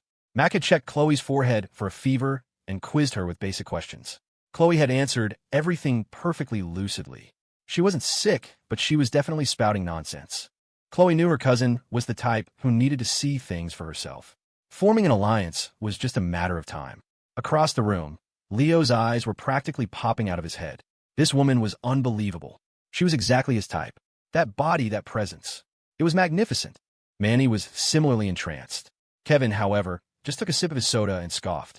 What's the big deal? They just get in the way. I don't see the appeal. Leo and Manny looked at him with pity. He was just a kid who still needed a glass of warm milk before bed. He didn't understand a real man's taste. What a waste. Leo took a deep breath. Manny, that's General Prescott's granddaughter, right? Manny nodded. Yes, Dragon King. Mackenzie Prescott. I hear she's a formidable soldier and holds a high rank. The Prescott family's influence in D.C. is immense. If you were so inclined, I would fully support. Let's not get ahead of ourselves, Leo said, waving a hand, though he neither confirmed nor denied his interest. He knows me so well, Manny thought. A woman like that deserves a man like you, Dragon King. Leo allowed himself a rare moment of modesty. You give me too much credit. As the two were patting each other on the back, Kevin interrupted them. The Prescott girl is heading for Asher Vance's table. What? The smile vanished from Leo's face. Sure enough, Mac and Khloe were making a beeline for Asher, joining his already crowded table. When Piper saw Khloe arrive, she jumped up excitedly to greet her. The pressure on Toby became unbearable. He was a complete outsider. What was he even doing here? He had to admit, the girl from D.C. was stunning, but her gaze was so sharp it made him squirm. Khloe, this must be Miss Prescott, Scarlett said, playing the gracious hostess. Khloe had already given her the rundown via text. Mac nodded at her. You must be my future cousin-in-law. The directness of the statement sent a shockwave through the table. Scarlett beamed. The other heroines' faces darkened. Cousin-in-law. That's supposed to be my title, Jessica thought, a sour feeling rising in her stomach. It's a pleasure to meet you, Mackenzie. Please, have a seat, Scarlett said, standing to welcome her. After a round of brief introductions, Mac's gaze finally settled on Asher. He figured they were old acquaintances, and he'd already greeted her as his cousin. So why was she still staring at him? Was it just because he was ridiculously handsome? What's with her? I'm the villain. I'm the man you can never have. Your destined hero is at the table behind you. See him? Oh, and by the way, the smirking Dragon King is going to find a way to hit on you later. After he cures your grandfather's old war injury, your Gramps is going to love him. He'll even find out about his master and try to set the two of you up. Ping. Congratulations, host. You have acquired beginner's mastery. Krav Maga. Upgradable. Asher froze. What the hell? Is this system trying to force me into the protagonist role? First defense, now offense. All he wanted to do was finish the plot and go home. Why couldn't the system find some other host who actually wanted to be an overpowered villain? Of course, these thoughts were censored by the system. The heroines only heard the plot spoilers. They all exchanged looks. It seemed they just stumbled upon another major revelation. Khloe just nodded to herself. It matched what she remembered from her past life. But for Mac, who was hearing someone's inner thoughts for the first time, her mind was completely blown. It felt as big as, well, other parts of her. Khloe wasn't lying. She thought, her face a mask of disbelief. She's not the one who's crazy. I think I might be. After a long moment, Mac managed to compose herself. She glanced in the direction Asher's thoughts had indicated. Her eyes met Leo's. As he was sizing her up, she was sizing him up. If there was such a thing as sparks flying, this was it. From Leo's perspective, he saw a goddess. From Mac's perspective, she saw a table with two grown men and a kid. A wry smile played on her lips. So that's the dragon's den, she thought. They certainly have a different aura about them. Mac's reaction snapped Asher out of his own existential crisis. At least the system had only given him a beginner-level skill. He could handle regular people, but he was still no match for the Dragon King. Not that he ever intended to fight him. He could just stand there and let people punch him until they died of exhaustion. But that was just weird. My cousin is as sharp as ever. She found the protagonist in a crowded room without any hints. The attraction between the main characters in this world is insane. I'm so jealous. By the way, what has she been eating all these years? She's becoming more of a little devil every time I see her. Asher gave his cousin a second look. At the same time, Mac turned her gaze back to him. Do you think I'm pretty, cousin? Yes. And pale. Are you kidding? You're practically glowing. Okay, so if you had to choose between me and my cousin-in-law, who would you pick? Oh, well, that's an easy one. Obviously, I'd choose. An invisible wave of murderous intent filled the air. Asher shivered and swallowed hard. His cousin had learned how to play dirty. The Mac he remembered was never one for jokes. Wow, cousin, you've really developed a sense of humor, he said with a nervous laugh. Your cousin-in-law and I are doing just fine, thanks. Scarlett raised her glass. She's your cousin, right? But not by blood. It's perfectly fine. In fact, I approve. Asher and Toby were both floored. What kind of bizarre power move was this? Toby looked at Asher with newfound reverence. His big brother was a genius. He had his main girlfriend so well trained that she was personally welcoming new applicants to the harem. Where do you find a wife like that? An idea sparked in Toby's mind. His own sister had a little crush on Asher, but she was too shy to act on it. But if Scarlett was serious, a union between the Page and Vance families would be a huge step up. Then he could be Asher's brother-in-law. The thought was delightfully chaotic. Asher was blissfully unaware of Toby's devious scheming. You animal, you'd sell out your own sister? Can't you see I've already got enough for 2 tables of mahjong? Don't add to the chaos. Is that so? Then thank you, cousin-in-law, Max said with a laugh. Their table had become the center of the universe. Surrounded by goddesses, Asher was officially the most envied man in the room. After a while, he realized he'd been completely shut out of the conversation. The heroines were all talking amongst themselves, leaving no room for a villain to get a word in. Bored, he asked Scarlett for permission to leave. This time, she agreed. He didn't question it. He was just happy to escape with Toby in tow. He could have just left, of course, but she was his future wife. Who else was he going to spoil? The moment Asher was gone, the women at the table let their guards down. Khloe also took Piper for a walk around the hall. Mackenzie, when did you find out you were a heroine? Did Khloe tell you? Zara asked. Max smiled. We're all on the same team here. Just call me Mac. The phrase on the same team made them all pause. I thought we were sisters, but you want to compete for Asher, too? Zara crossed her legs. Mac, do you like Asher? She asked, getting straight to the point. The other women, except for Scarlett, perked up. Mac thought for a moment. I don't dislike him, she answered carefully. I always thought he was interesting. But now, she paused, a grin spreading across her face like a child who'd just discovered a fascinating new toy. Now, I think he's even more fun. The women were speechless. Only Scarlett laughed. Oh, he's a blast. If you're interested, I can show you how to play with him. Really? Mac's eyes lit up. She was just like Anya, seemingly brilliant but surprisingly gullible. Jessica rolled her eyes. That old, which is trying to recruit another one. But she didn't intervene. She was more interested in whether Scarlett's offer to share the wealth was still on the table. After a bit more chatting, the topic turned back to Mac's grandfather. Mac, what are you going to do? Scarlett asked. I can tell you right now, your cousin's inner thoughts are always 100% accurate. We can talk details later. Mac took a sip of wine. If Leo Flynn can cure my grandfather, then let him. As for me falling for him, she let out a soft, dangerous laugh. Not in this lifetime, or the next. Khloe had told her that in the original story, Leo ends up killing Asher. Putting aside her feelings for Asher, she couldn't stand by and let a stranger kill her own flesh and blood. Suddenly, a booming voice echoed through the hall, announcing the arrival of General Wallace Prescott. The lively chatter ceased. All eyes turned to the entrance as an elderly man with a full head of white hair walked in, leaning on a cane. He moved with a commanding presence that radiated authority. Steady breathing, firm steps. This old general is no joke, Manny observed. It was the most obvious statement of the night. Leo's eyes narrowed. He walks like a normal person, but if you look closely, you can see a slight imbalance in his gait. Kevin just glanced overboard. He wasn't interested in the Prescott family. He was a con artist, not a doctor. There was no money to be made there. But the Dragon King was a different story. He was more than happy to play the role of a double agent, helping Leo while secretly feeding information to his sister. It was easy money. Leo drummed his fingers on the table, lost in thought as the evening's guest of honor finally took the stage. A thunderous round of applause filled the room. General Prescott took the microphone. "Thank you all for taking time out of your busy schedules to join an old man for dinner," he began, his voice deep and reassuring. After another round of applause, he continued, "I'm a soldier. I don't like beating around the bush. I brought you all here tonight for one primary reason: my granddaughter, Mackenzie. She's reached a marriageable age, and I'd like to see my great-grandchildren before I kick the bucket. There's no shortage of talent here in New York. To all the young men out there, don't be shy. The door to the Prescott family is not as hard to open as you might think." His words sent a shockwave through the crowd.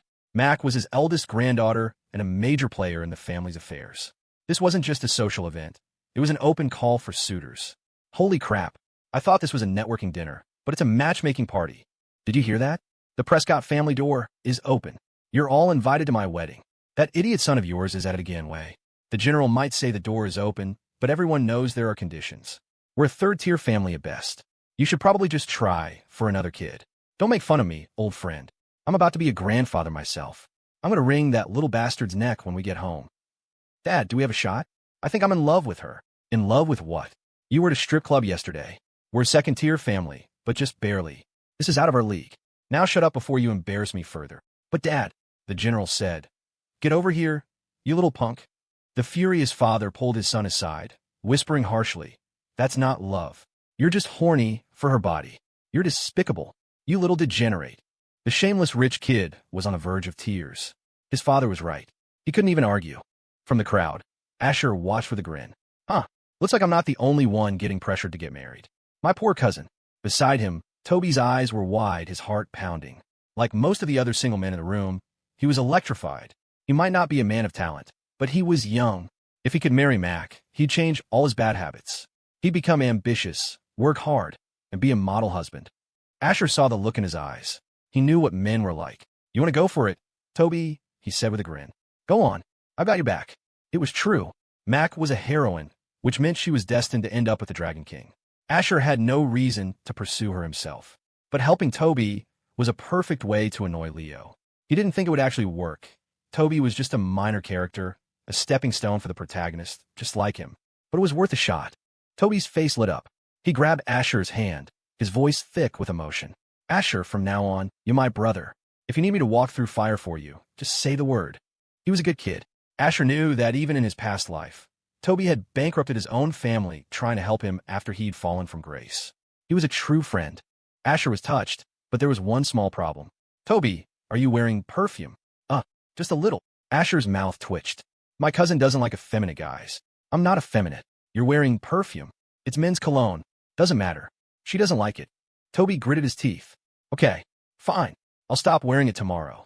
It would be an adjustment, but he'd get used to it. Dragon King, this is our chance, Manny said excitedly. If we can form an alliance with the Prescotts, our future is set.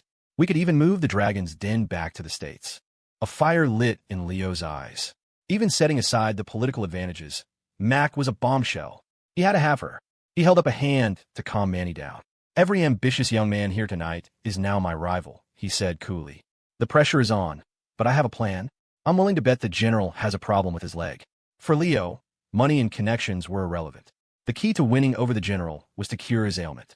He was about 60% sure of his diagnosis, but he needed to confirm it. He would wait for an opportunity to present itself, or create one himself. When will I ever be as brilliant as the Dragon King? Manny thought with admiration. Kevin just sipped his soda through a straw and rolled his eyes. I don't get these guys. They're all acting like idiots over a pair of lumps. They look heavy. I'm definitely not marrying a girl like that. Years later, the true Fragrance Emperor would look back on this moment and slap himself twice. He had been so blind. The gala continued. General Prescott called his granddaughter to the center of the stage. I heard some of your whispers, he said with a kind smile. I know some of you may feel your family status isn't high enough to approach my granddaughter, but I want you to think about why you were invited here tonight. The realization dawned on them. They had already been pre-screened. Everyone in this room had a chance.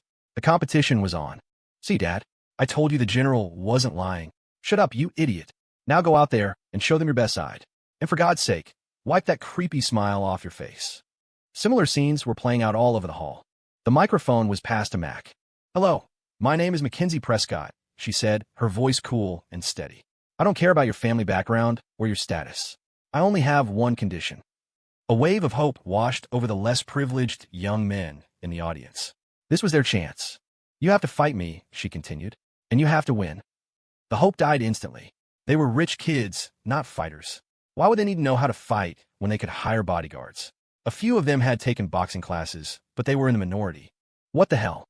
We have to fight her? What is this, the Middle Ages? Yeah, this isn't fair. Miss Prescott, this is a civilized society. That's what bodyguards and police are for.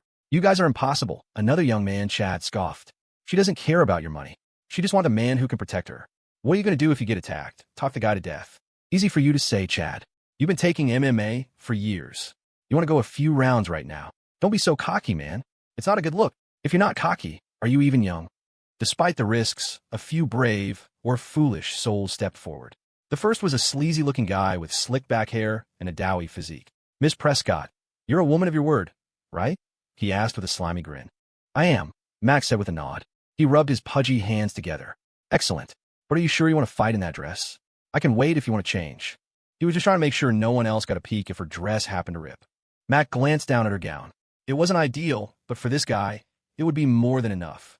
"Thank for your concern, but it won't be necessary." "You sure?" the piggish man asked. He couldn't just bully a woman, right? He had at least 100 pounds on her. This should be a cakewalk. "All right, then. To be fair, I'll let you have the first punch." "Okay," Max said, smiling. She coiled and then unleashed a vicious right straight to his jaw. The punch was so fast it whistled through the air. The man's smug face contorted as several of his teeth went flying.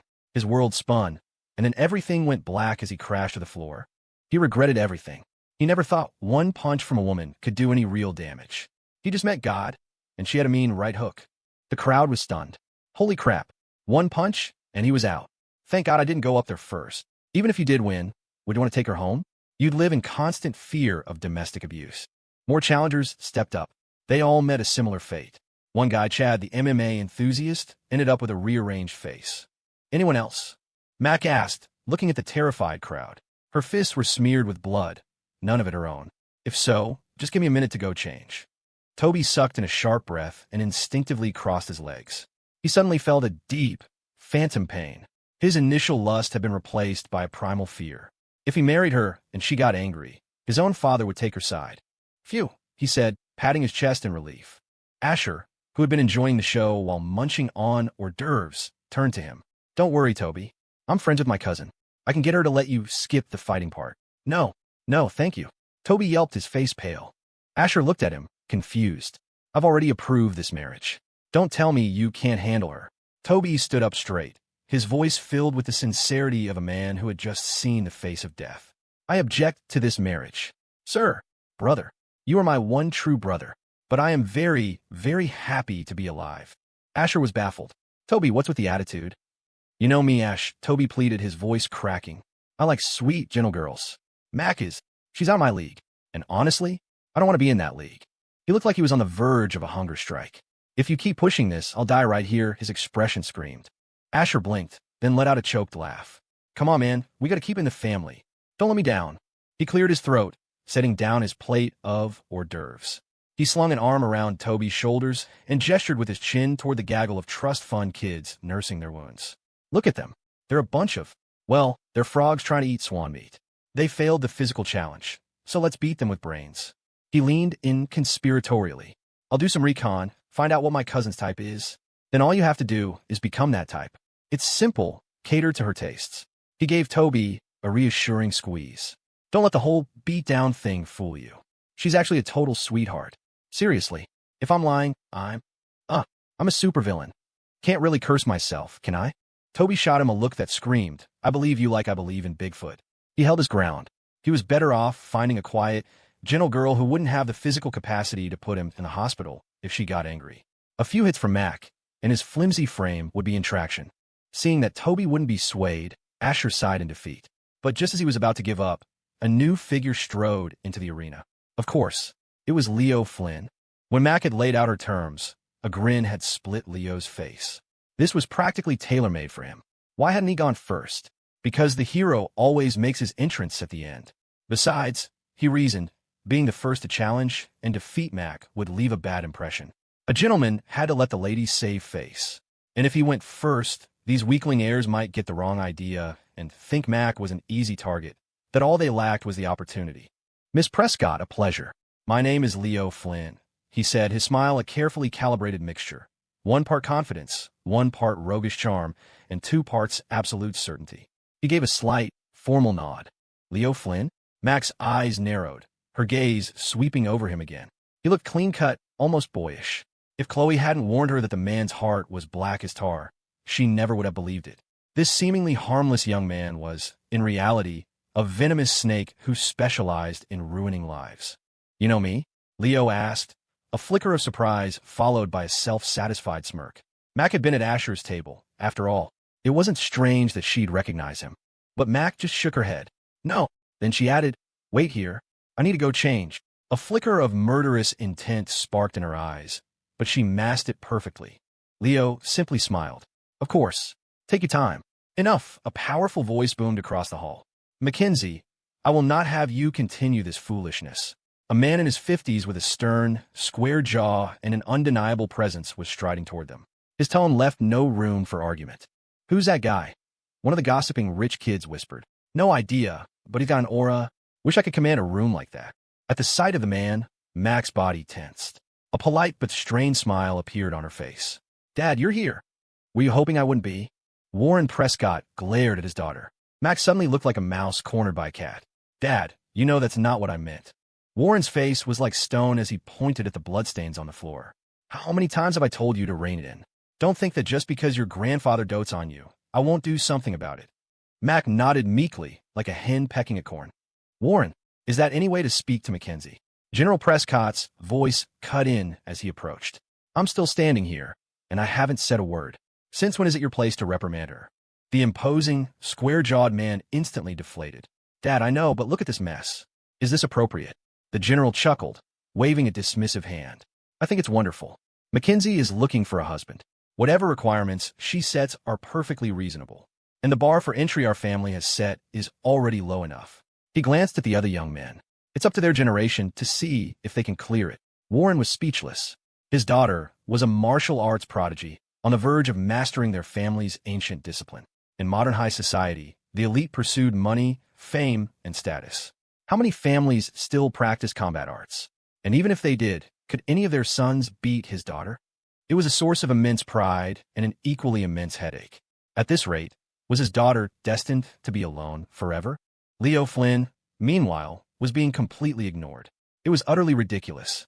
Here he was, the dragon himself, stepping up to the challenge, and before a single punch was thrown, her father shows up.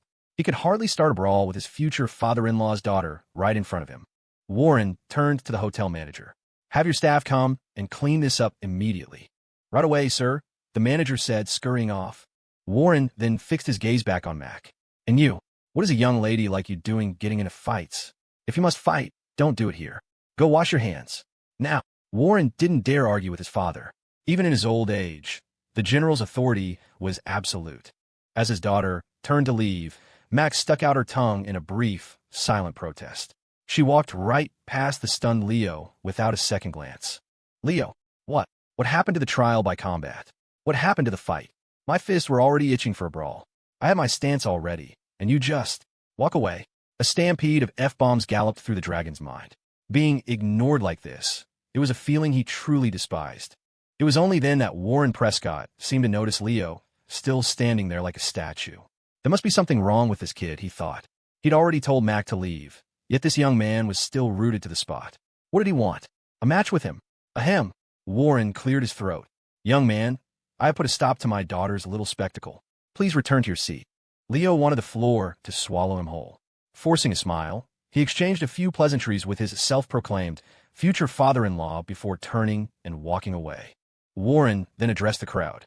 "Ladies and gentlemen, my daughter was a bit heavy-handed tonight. I apologize on her behalf. If your medical expenses are significant, you may submit them to the Prescott family for reimbursement. I'll have someone provide you with the contact information." Ask the Prescotts for reimbursement? They'd have to be insane. Everyone here could afford their own medical bills. Besides, the guys that got knocked out were just outmatched. It served them right. Ha ha, it's a trivial matter. A scratch. The Prescotts are too gracious. Exactly. Those young pups were out of their league. They had no business challenging Miss Prescott without the skills to back it up. They deserved what they got. Nothing more to be said. They took the gamble and lost. Let them pay their own damn hospital bills. It's embarrassing, honestly. Just like society, the world of old money had its own pecking order. The big families looked down on the smaller ones, who in turn looked down on the even smaller ones. The competition was fierce. After all, everyone was trying to climb the ladder. When you socialized, you did it because someone could offer you something, whether material or social. The onlookers, content to watch the drama, weren't afraid of the families whose sons had been beaten. The logic was simple. When you're powerful enough, others get out of your way. Meanwhile, Manny Marcos and Kevin Gao watched as Leo, who had approached the challenge with unbridled excitement, walked back with a face as dark as a thundercloud. They had the good sense not to say a word. Manny didn't want to piss Leo off, and Kevin couldn't be bothered to talk to the dragon anyway. Leo poured himself a glass of red wine and downed it in one gulp to calm his nerves. Why hadn't he mentioned General Prescott's leg ailment when he had the chance? Because they were strangers. To bring it up on their first meeting would have immediately tanked his standing with the Prescott family. He needed to find the right moment to play his hand. He knew that rushing things was pointless. This required a slow, steady approach. Damn, what a shame, Asher muttered. Warren had to show up and ruin the meet-cute between the hero and heroine. Beside him, Toby's eyes were wide. Seeing Leo get dismissed so thoroughly seemed to have revitalized him. What a piece of work. He used to be nothing but a security guard. What gives him the right to act so high and mighty? Or was he just playing dumb back then to get close to Serafina? Toby mused, his brow furrowed in thought. Asher's mind reeled. Holy crap. Toby, I misjudged you. You magnificent bastard, you actually figured it out. You stumbled right into the truth. Toby, the guy's just a clown. Don't let him get to you, Asher said, a villainous smirk spreading across his face. He was getting used to this role. You adapt to things over time. But Asher's comment only fueled Toby's frustration. Don't you think it's weird, Ash? This guy was so down on his luck, he was working as a security guard for Serafina, and now all of a sudden, he's showing up at all these high-end events? Doesn't that scream something is very wrong to you? Hiss. Asher sucked in a sharp breath. Whoa, Toby's brain is actually working. He's not being hit by the anti-plot-induced stupidity aura. This isn't right. A sliver of panic shot through him. Had Toby's character programming broken? Please no. This isn't funny. He wanted the old Toby back, the one who just happily went along with things. Asher cleared his throat, testing the waters. How did you figure that out? It's simple, Toby said matter-of-factly. Asher felt like his friend was posturing, but he had no proof. He just gestured for him to continue his performance. It's a classic playing dumb routine all those trashy rich kids use, Toby explained. Serafina is way out of everyone's league. She's been pursued by countless guys, simps, her whole life, and she shuts down every rich kid who tries to get near her. They can't even get a meeting. But this Leo guy, he's twisted. He did the opposite, using the humble little guy act to win her sympathy. Nobody pays attention to the little guy, but feelings can develop over time. Who knows what might have happened? Toby paused, rubbing his nose with a triumphant grin. But he miscalculated one thing. Fate wasn't on his side. Ha ha ha. In the end, Serafina still fell for you, Ash. He laughed with genuine delight, as if Asher's victory was his own. Asher was dumbstruck. Toby had said a lot, and yet, he'd said nothing at all. He couldn't help but chuckle. It made sense now. Toby's character wasn't broken. He'd just reasoned it out on his own. Asher felt a wave of relief. Close call. Soon, the lively atmosphere of the gala returned, as if the earlier confrontation had never happened. People went back to their conversations and drinks. Asher and Toby made a lap around the room. Without his personal she-devil or any of the other heroines clinging to his arm, a flock of single, out-of-town heiresses swarmed him. They made small talk, asked for his WhatsApp, and kept steering the conversation toward more suggestive topics. They stopped just short of saying, I'm into you. Let's get a room and see what happens. These women were all attractive, some even gorgeous. By the end of the circuit, Toby's fragile self-esteem had taken a critical hit. It was just too unfair. Rich, handsome. How was a guy like him supposed to compete? You know, cousin, a neutral voice cut in, tinged with a hint of acidity. I never realized you were so popular with the ladies. Asher and Toby froze, turning toward the sound. Mackenzie Prescott was standing right in front of them. Ha ha ha. Well, it's never too late to find out, Asher laughed. And you're looking more beautiful than ever, cousin. They say girls blossom as they get older, and you're living proof. Mac giggled and clapped him on the shoulder, completely unconcerned with maintaining a delicate, feminine image. She might put on a front for strangers, but with Asher, she could be herself. They knew each other too well. His easygoing nature made him one of her favorite people to talk to. "You're too kind, cousin," she said, her smile genuine. They chatted for a few more minutes while Toby stood by, trembling like a leaf in a hurricane. Seeing his friend's terror, Asher abandoned any thought of playing matchmaker. "My cousin isn't that scary. Stop imagining things. Just look at reality. She's a harmless, drop-dead, gorgeous Amazon. You're pathetic, man." After the pleasantries, Mac got to the point. "Cousin, my grandpa's old leg injury is acting up again. Do you know any specialists in New York for that kind of thing?" This was the plan Khloe and the other girls had cooked up. Ask him indirectly, pretending to know nothing. Then, ignore whatever he said out loud and listen to his thoughts. His inner voice would give them the real answer. If she could, Mac would have avoided dealing with a man like Leo Flynn. The thought of rewarding someone so duplicitous made her skin crawl. But she couldn't speak for her family, and they would never allow her to make a decision like that. So, here she was, asking Asher. Asher's body went rigid. "Hiss, you're asking the wrong person, cousin. How could I possibly tell you that the real reason your grandfather's leg is acting up again is to give the protagonist, the smirking dragon himself, a chance to connect with your family? Think about it. Why would your grandfather come all the way to New York? It's to create an opportunity for Leo. And what's more, only the dragon can cure him. Well, him and his hot, middle-aged master, but she's not around, so you're stuck with him. Or rather, he's going to find you. You can rest easy. Your grandpa's condition will improve. I can't help. Ping. Golden legendary event triggered. Karma explosion. You have obtained Golden Cure-All Patch Legendary. Patch description. Apply wherever hurts. Cures all ailments with a single application. Asher. What? What the hell just happened? Hey system. Get out here and explain yourself. Why are you always stirring up trouble? What am I supposed to do with this patch? You should have given it to the smirking dragon. It's useless to me. He screamed internally. As always, any thoughts related to the system or its rewards were automatically shielded. Asher, the man at the center of it all, was oblivious to this fact, and so were the heroines. A shadow of disappointment crossed Mac's face. So, in the end, she really did have to find Leo Flynn. Ahem, sorry cousin. I was just trying to think of a good doctor, Asher said, snapping back to reality. He'd left her hanging for a few minutes. Even though he knew how things were supposed to play out, he had to offer some kind of comfort, even if it was a lie. He mentioned the Zhou family's physician, Dr. Julian Zhou, knowing full well it was pointless. The plot was the plot. It was out of his hands. Mac forced a smile, thanked him, and walked away. Once she was gone, Toby let out a long sigh of relief, nearly collapsing. That was terrifying. Asher was in no mood to tease him. He had his own problems now. His cute little son of a bitch system was always finding new ways to screw with him. He saw its true colors now. It was a menace. If not retrieved within 24 hours, it will be automatically dispensed. Who the hell am I supposed to give this stupid patch to? He grumbled to himself. Suddenly, a striking figure approached. Asher froze again. What are you doing here? Work, Anya Kuznetsov replied, her answer as concise as ever. Looking at the world's #1 assassin, with her perpetually dazed expression, Asher fell into deep thought. Anya was the time bomb Leo had planted by his side. This patch was useless to him, but it was incredibly valuable to Leo.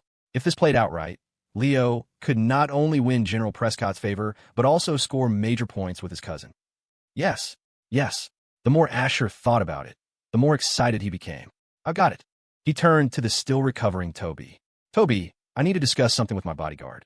Toby nodded and wisely made himself scarce. Anya, Asher said, rubbing his hands together with a conspiratorial grin. I have a favor to ask you. Anya tilted her head slightly, her large eyes blinking slowly. What is it? That one head tilt was enough to give an army of fanboys a collective nosebleed. Asher, however, possessed a strong constitution. So here's the deal. I have this cure-all patch. My cousin just told me General Prescott's leg is giving him trouble. I want you to take this to him. Why don't you go yourself? Anya asked, hitting him with a soul-crushing question right after her disarming head tilt. Asher almost choked. Because if I go, you idiot, how are you supposed to swap the damn patch for a fake? This is your big moment. He took a deep breath and forced a smile. You know me, I like to keep a low profile. Besides, I just picked up this patch from some random place. I have no idea if it's real or what the effects are. If something goes wrong, you can provide me with some cover, right? He was framing it in the worst possible light, giving his dragon queen the perfect excuse to switch the patch later. Anya might not be able to come up with it on her own, but Asher could pave the way for any scheme. On the surface, it looked like he was shirking responsibility and tanking his own reputation. But Anya heard every bit of his internal scheming. The Dragon Queen held out a delicate, slender hand. All right, I understand. Where's the prize? Follow me.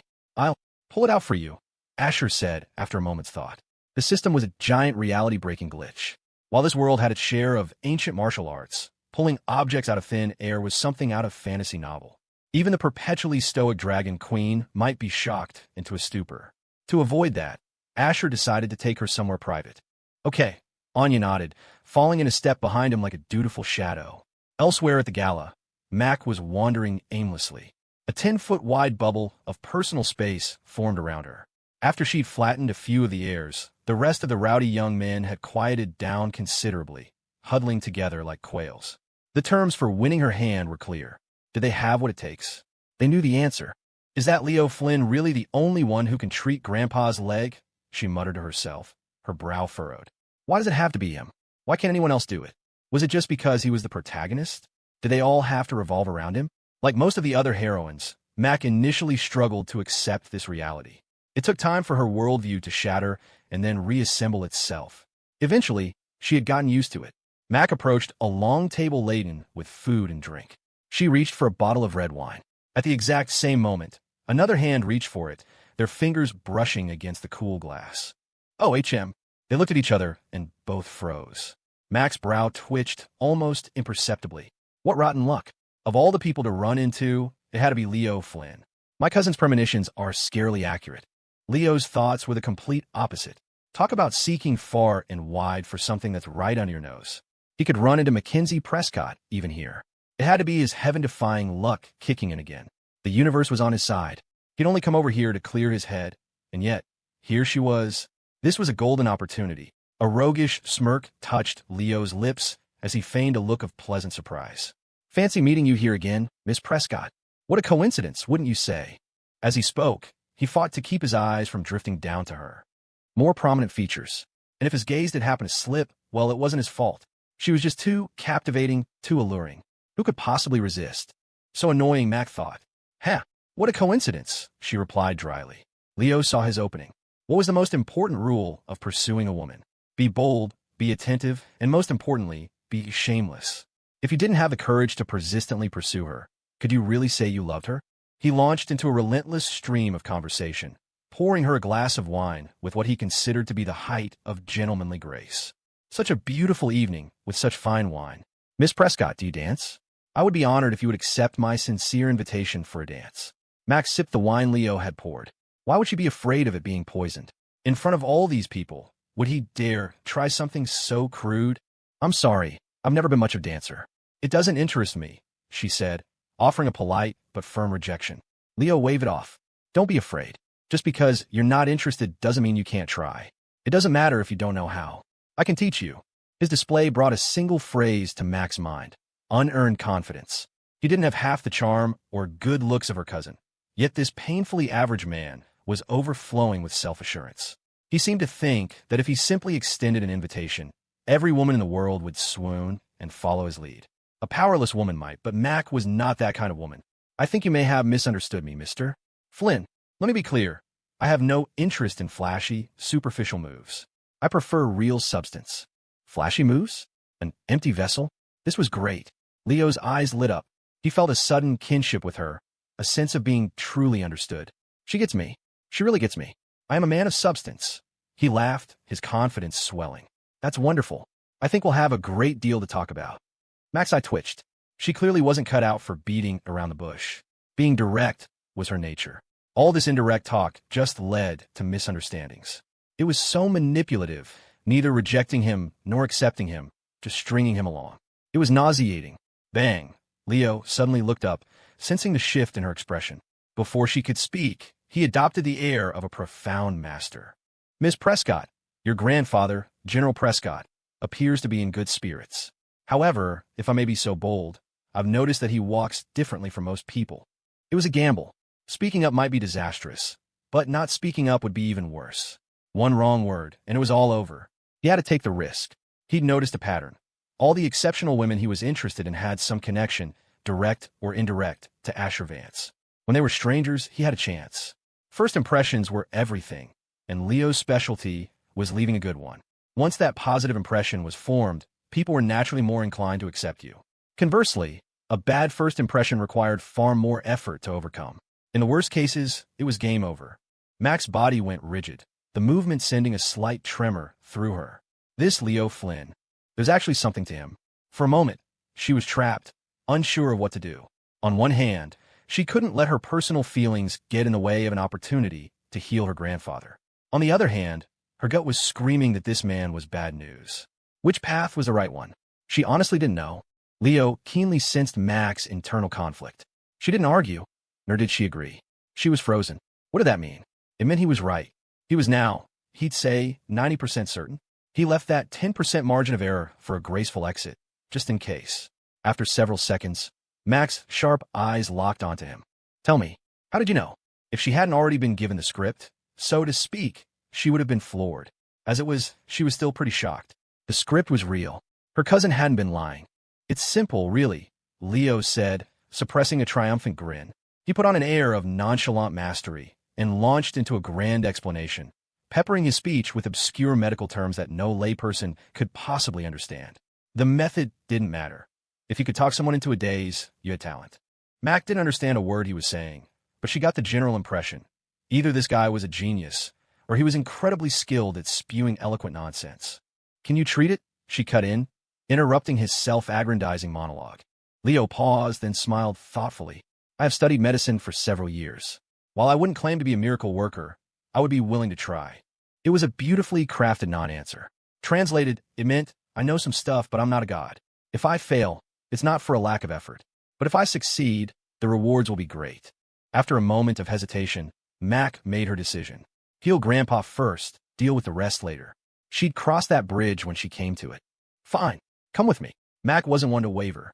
She either did something or she didn't. And if she did it, she saw it through to the end. The moment she turned, a wide grin spread across Leo's face. Success. He'd thought it would be a struggle, but it had been surprisingly easy. Winning over a goddess was child's play, wasn't it? This, he thought, was what it meant to be a professional. Then a voice called out, Mac, wait. Mac and Leo both stopped and turned. Anya was walking toward them, holding a small, foil-wrapped patch. Oh no, what is it? Mac asked, tilting her head. Leo was just as confused. He shot Anya a subtle, questioning look. What's going on? Anya ignored him completely and pressed the patch into Mac's hand. Here, this is for you, for me. Mac stared at the patch, baffled. What was this? Why was Anya giving it to her? Anya nodded. Yes, for you. A strange, fragrant aroma wafted from the patch, catching Mac's attention. What is this? Leo, standing nearby, caught the scent as well. He too was curious. Cure-all patch, Anya explained. Apply wherever it hurts. Her delivery was as blunt and concise as ever, as if saying one more word would compel her to violence. Mac gave an awkward laugh. It sounded like a slogan from shady late-night infomercial. Leo's nostrils flared. The scent of the patch was incredibly potent and pleasant. Where did you get this? He asked, raising an eyebrow. Mac might not recognize quality, but he, Leo Flynn, sole master of the Dragon's Den, certainly did. This patch was priceless. The medicinal fragrance was powerful even before the packaging was opened. And it wasn't a harsh, chemical smell. It was refreshing, clearing his head instantly. Anya stated flatly, Asher gave it to me. Leo. What? Leo was stunned. Mac was even more stunned. Leo felt like his head was about to explode. What did she just say? That useless trust fund brat got this? And he didn't even bring it over himself. He had you do it? Why didn't you bring it to me first? So I could take a look? Why? Leo's composure was shattering. Was this killing angel of his playing for the other team? Really? Was it really my cousin who sent this? Mac asked, grabbing Anya's hand eagerly. Khloe had told her that Asher sometimes did inexplicable, miraculous things. You couldn't judge him by normal standards. Anya confirmed, yes. He said to give it to your grandfather. Apply it wherever it hurts. Leo was silently raging. This damn assassin. She works for me, not that useless rich boy. Do you even know what the word swap means? Mac's mind was reeling. Suddenly, Anya did something that startled them both. She raised a small hand and lightly tapped her own head in a cute, feigned moment of forgetfulness. Oh, right. Don't tell Asher I told you. He asked me not to tell you it was from him. He said he likes to be low-key and doesn't want people to feel indebted to him. The Dragon Queen delivered the lines with a completely straight face, her tone flat and emotionless. The contrast between her deadpan delivery and the adorable little head tap was jarringly perfect. Mac nodded fervently. Okay, I understand. I'm going to take this to my grandpa right now and let him try it. Too many strange things had happened tonight. She could hear Asher's thoughts. She had learned the truth about her world. But whether this was a novel or not, the world she had lived in for decades was real to her. As for this patch, whether it worked or not, she had to try. Without a second thought, Mac turned and hurried away on her long, pale legs, leaving Leo standing alone, utterly bewildered in her wake. The moment Mac was out of earshot, Leo's face hardened. He turned to Anya, his voice low and sharp. Nemesis, what was that about? Why didn't you report this to me beforehand? The dragon was furious, and somewhere across the room, having observed the entire exchange from a distance, Asher was laughing so hard he could barely breathe. Yes, yes, yes. My hard work paid off. The plot is finally back on track. What is happiness? Happiness is fixing a broken character arc. The fact that Mac's story hadn't gone completely off the rails was a huge relief for Asher. All that was left was to nudge her plot back in the right direction, to give her a little push. And judging by the trio's performance just now, the Dragon Queen had played her part perfectly. At least, that's what Asher thought. The handover must be happening now, Asher chuckled, watching Anya and Leo in a hushed, intense conversation from across the room. His grin widened until it nearly split his face. Then he saw it. Anya suddenly turned, her gaze locking directly onto his hiding spot. Leo, standing beside her, looked surprised, then followed her line of sight. Leo's expression shifted from confusion to shock, and finally, to a deep, simmering rage. He glared at Asher with pure venom. Now it was Asher's turn to be confused. What's this guy's problem? I just handed him the opportunity of a lifetime. And he's not happy? Why is he glaring at me? Did I sleep with his wife? Or, wait, never mind. Protagonists are usually orphans. My bad. Asher couldn't help but grumble internally. He truly didn't get it. Not only was the smirking dragon ungrateful, but he looked ready to bite the hand that fed him. He'd never met someone so shameless in his life. Let's rewind 2 minutes. Nemesis, what was that about? Why didn't you report this to me beforehand? Leo demanded. Anya remained silent, her expression unchanging. This only enraged him further. That useless rich boy, Asher, said it himself. He wanted to be low-key. He probably doesn't even know where he got that patch. He doesn't recognize its value, but I do. And even if that wasn't the case, you could have brought it to me first. I could have swapped it with a regular one. To him, it would have been just another useless trinket. He wouldn't have cared. But to me, it's different. Do you understand? Leo's line of thinking perfectly mirrored Asher's own plan. In other words, Asher had the smirking dragon figured out completely. Anger was one thing, but the deed was done. 1,000 thoughts raced through Leo's mind. Has Anya already betrayed me? I had no proof before, but now. The evidence is irrefutable. Are you a traitor? These thoughts flashed through his mind in an instant. Then he saw Anya turn her head, her gaze fixed on something in the distance. He was momentarily stunned. He was in the middle of reprimanding her, and she had the audacity to get distracted. She was completely disrespecting him. But when he followed her gaze, he saw Asher, half hidden in the crowd, watching them. Son of a... If Anya hadn't looked over, Leo never would have known Asher was there. The gala was crowded and loud. Even with his sharp senses, spotting him would have been nearly impossible. Wait a second. Hiss! A thunderclap exploded in Leo's mind. What if Asher never trusted Anya from start?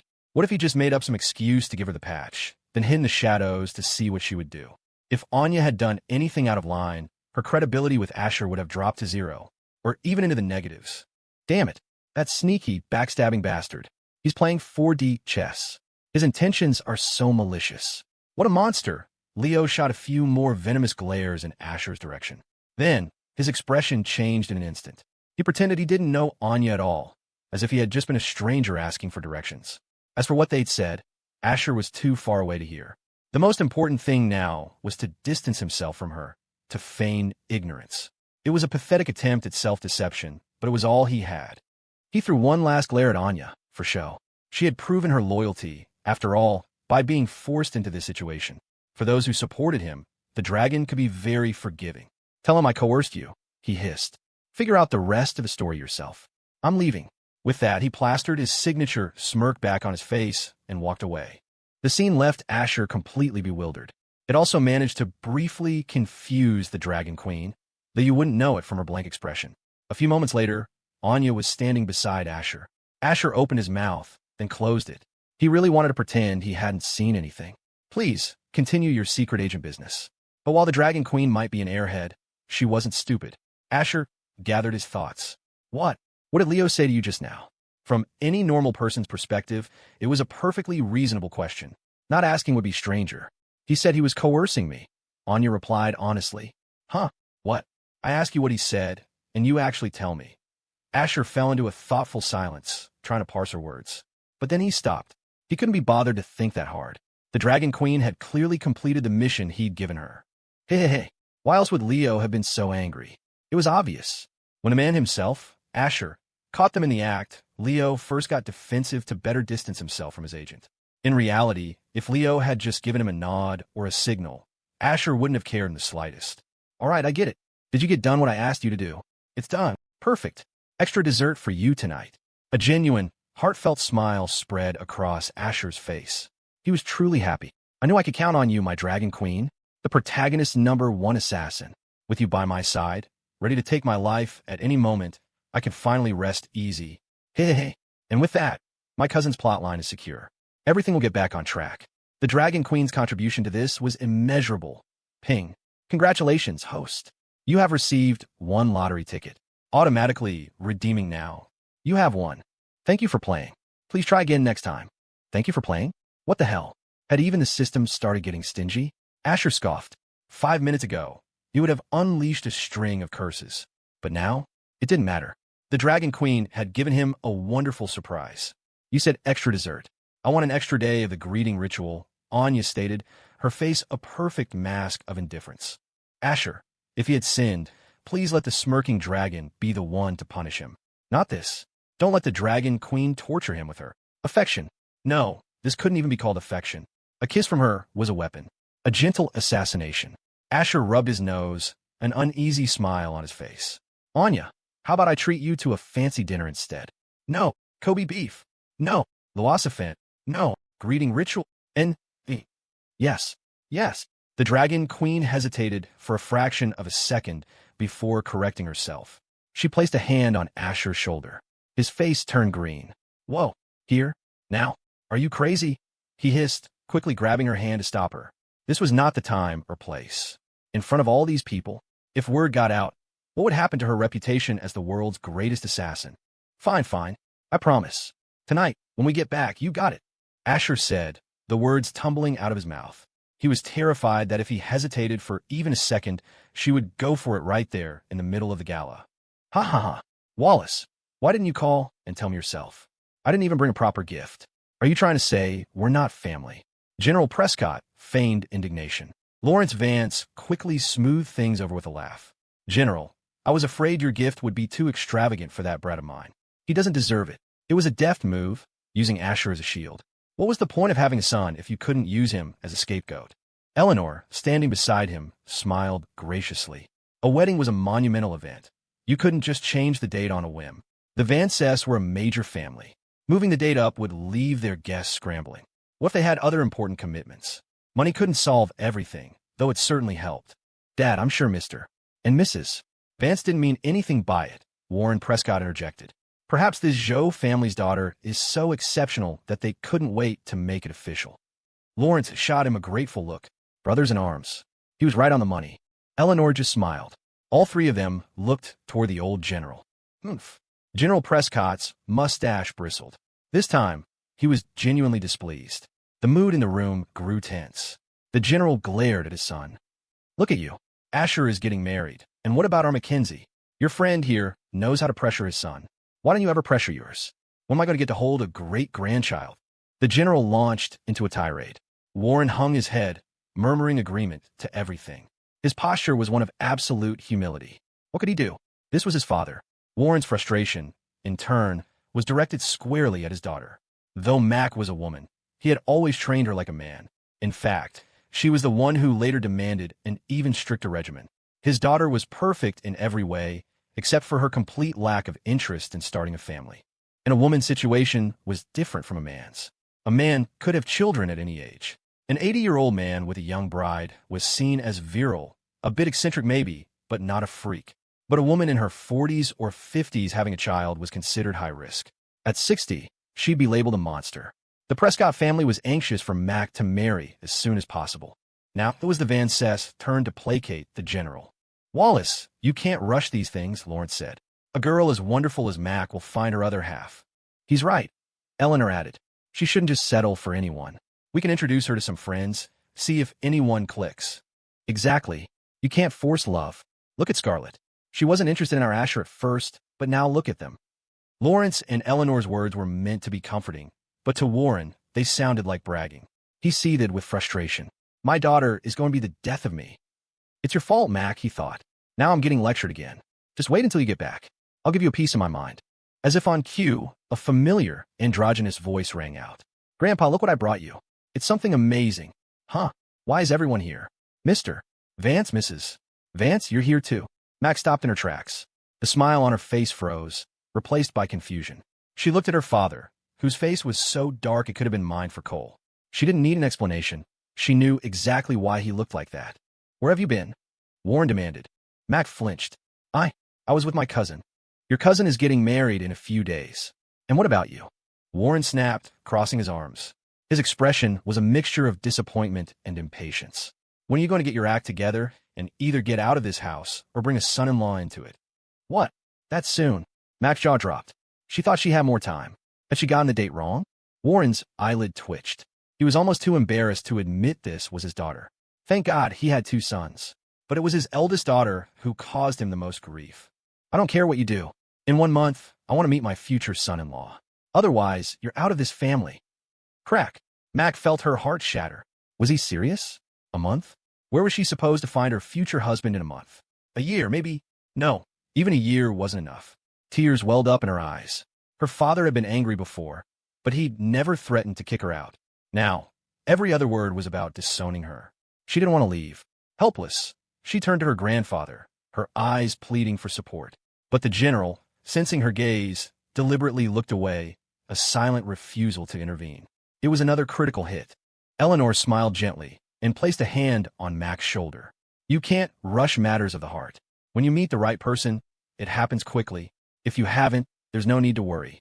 Our Khloe hasn't found anyone special either. Who knows? Maybe they'll both find someone at the same time. The last part was a joke, but it was a nice thought. 2 weddings would be a joyous occasion. Mac nodded quickly. Mrs. Vance is right. She was so understanding. This was the kind of mother-in-law she wanted someday. Someone who was relaxed, easygoing, and compassionate. Perfect. Warren just shot Mac a cold look, as if to say, don't think you're off the hook just because Mrs. Vance is defending you. This isn't over. What's that in your hand? He asked suddenly. Mac's spirits lifted. She held up the patch, triumphantly. This is a cure-all patch. It heals whatever hurts. It was very expensive. Let's have Grandpa try it. She was essentially parroting what Anya had told her. The room went silent. Cure-all? Who gave her the audacity to make such a claim? The most renowned traditional doctors in D.C. and New York wouldn't dare guarantee they could cure a chronic, years-old injury with a single patch. What kind of joke was this? Warren despised hucksters and their exaggerated claims. Did he look like a man who was easily fooled? Nonsense. Absolute nonsense. Throw that thing away now, he commanded, his face darkening. It would be one thing if it were just family here, but the Van Cess were watching. The embarrassment was unbearable. I'm so sorry for having such a foolish daughter. I can't throw it away. Mac clutched the patch tighter, muttering defiantly. Warren's temper flared. What was wrong with his daughter tonight? Had she been scammed and was now defending the scammer? Are you going to throw it away or not? No. I'll ask you one last time. Are you going to throw it away? No. Mac's own temper ignited. It was the first time she had ever talked back to her father like this. Warren's face turned red with rage. His hand shot up, poised to strike. Eleanor quickly stepped in front of Mac. Warren, it was a heartfelt gift from Mackenzie. Just let the child try. If it helps the general's leg, that would be wonderful. If not, we can think of something else. Lawrence nodded in agreement. Your wife is right. Whatever happens, you can't hit your child. Warren lowered his hand, a frustrated, almost pained look on his face. He hadn't actually intended to hit her, just to scare her. But the impulse had been there. This was the first time Mac had ever defied him. Mac let out a small sigh of relief. Her father was such an old-fashioned stick in the mud, unable to adapt or accept new things. It was a relief that Mr. and Mrs. Vance were so open-minded. By the way, Mac, where did you get this? Eleanor asked, a hint of curiosity in her voice. Oh, this. Mac paused, and a radiant smile bloomed on her face. My cousin gave it to me. Asher, Lawrence and Eleanor said in unison, their faces a mask of pure shock. Oh, hell no. Anyone but him. How could it be their son? It wasn't that they didn't trust Asher, but a patch that cures all and heals whatever hurts was just too far-fetched. It sounded completely unreliable. Besides, Lawrence thought, had Asher ever done a single reliable thing in his entire life? Asher could afford to be embarrassed, but he, Lawrence Vance, could not. In an instant, Lawrence's expression did a complete 180. He beamed at Mac. You know, Mackenzie, I think your father is right. Some things are better off just being thrown away. No use keeping them around. He was desperate to find Asher and demand an explanation. Where did he get this patch? Had he even seen it work? You couldn't just give people random things to use. What if something went wrong? That little brat is trying to screw over his old man. Again, Warren, however, was now smiling. Now hold on, Lawrence. Let's not be so hasty. I've changed my mind. Let's give it a try. What if it works? The powerful man was suddenly enjoying a bit of petty revenge, a mischievous glint in his eye. Of course, he trusted that Asher, for all his faults, wouldn't try to harm his own family. Lawrence's jaw twitched. He could already feel the heavy leather of his belt itching in his hands. 3 days without a beating, and he's tearing the roof off. 30 days, and he's dancing on my head. His son was out of control again. He needed to be taught a lesson. The boy was about to be a married man, a father. He needed to put away his childish games. Eleanor wanted to argue with her husband. Lawrence, that's your son. How can you talk about him like that? But she was nervous too. What if Asher had really screwed up this time? Other mistakes could be fixed, but this was different. If it worked, the two families would be closer than ever. If it didn't, it would be an awkward, harmless failure. But the worst-case scenario was that it would backfire, turning a good intention into a disaster. Just then, General Prescott spoke, a cheerful smile on his face. Since it's a gift from Asher, it would be rude of me to refuse. Mackenzie, bring it here. I was hoping you would refuse. Don't give that little troublemaker any credit just because of us. Lawrence was screaming internally. He was about to say something else, but he saw Mac, beaming, present the patch to her grandfather. Here you go, Grandpa. Before the general even took it, a pleasant, potent medicinal aroma filled the air. Just from the scent alone, it was clear this was no ordinary patch. General Prescott was no expert, but he wasn't a novice either. His eyes lit up with renewed interest. Impressive, he murmured. Lawrence and Eleanor were stunned. What does impressive mean? Is he just being polite? To put our minds at ease? Because it's not working, Lawrence swallowed hard. General, perhaps we should wait. Or at least have a doctor take a look at it first. My son isn't exactly known for his prudence. The general was not pleased. We're all family here. Don't talk like that. I trust Asher. Lawrence, I've known you since you were a boy, and I've known Asher his whole life. I'm using this patch. The matter is closed. The old man's temper had flared. Everyone knew that once his mind was made up, no one could change it. This time, Lawrence really did want to cry. This was it. This was the time his son had finally, truly, spectacularly screwed him over. He unconsciously placed a hand on his belt. The general looked at his granddaughter. Mackenzie, how does this work?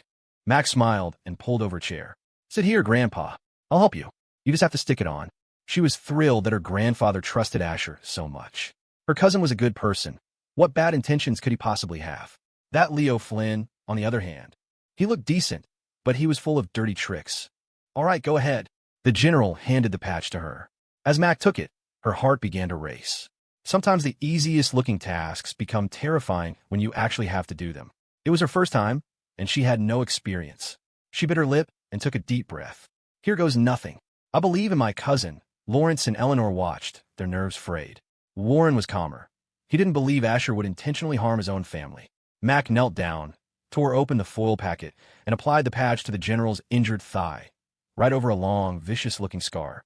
The moment the patch was opened, the fragrant aroma intensified, filling the small space.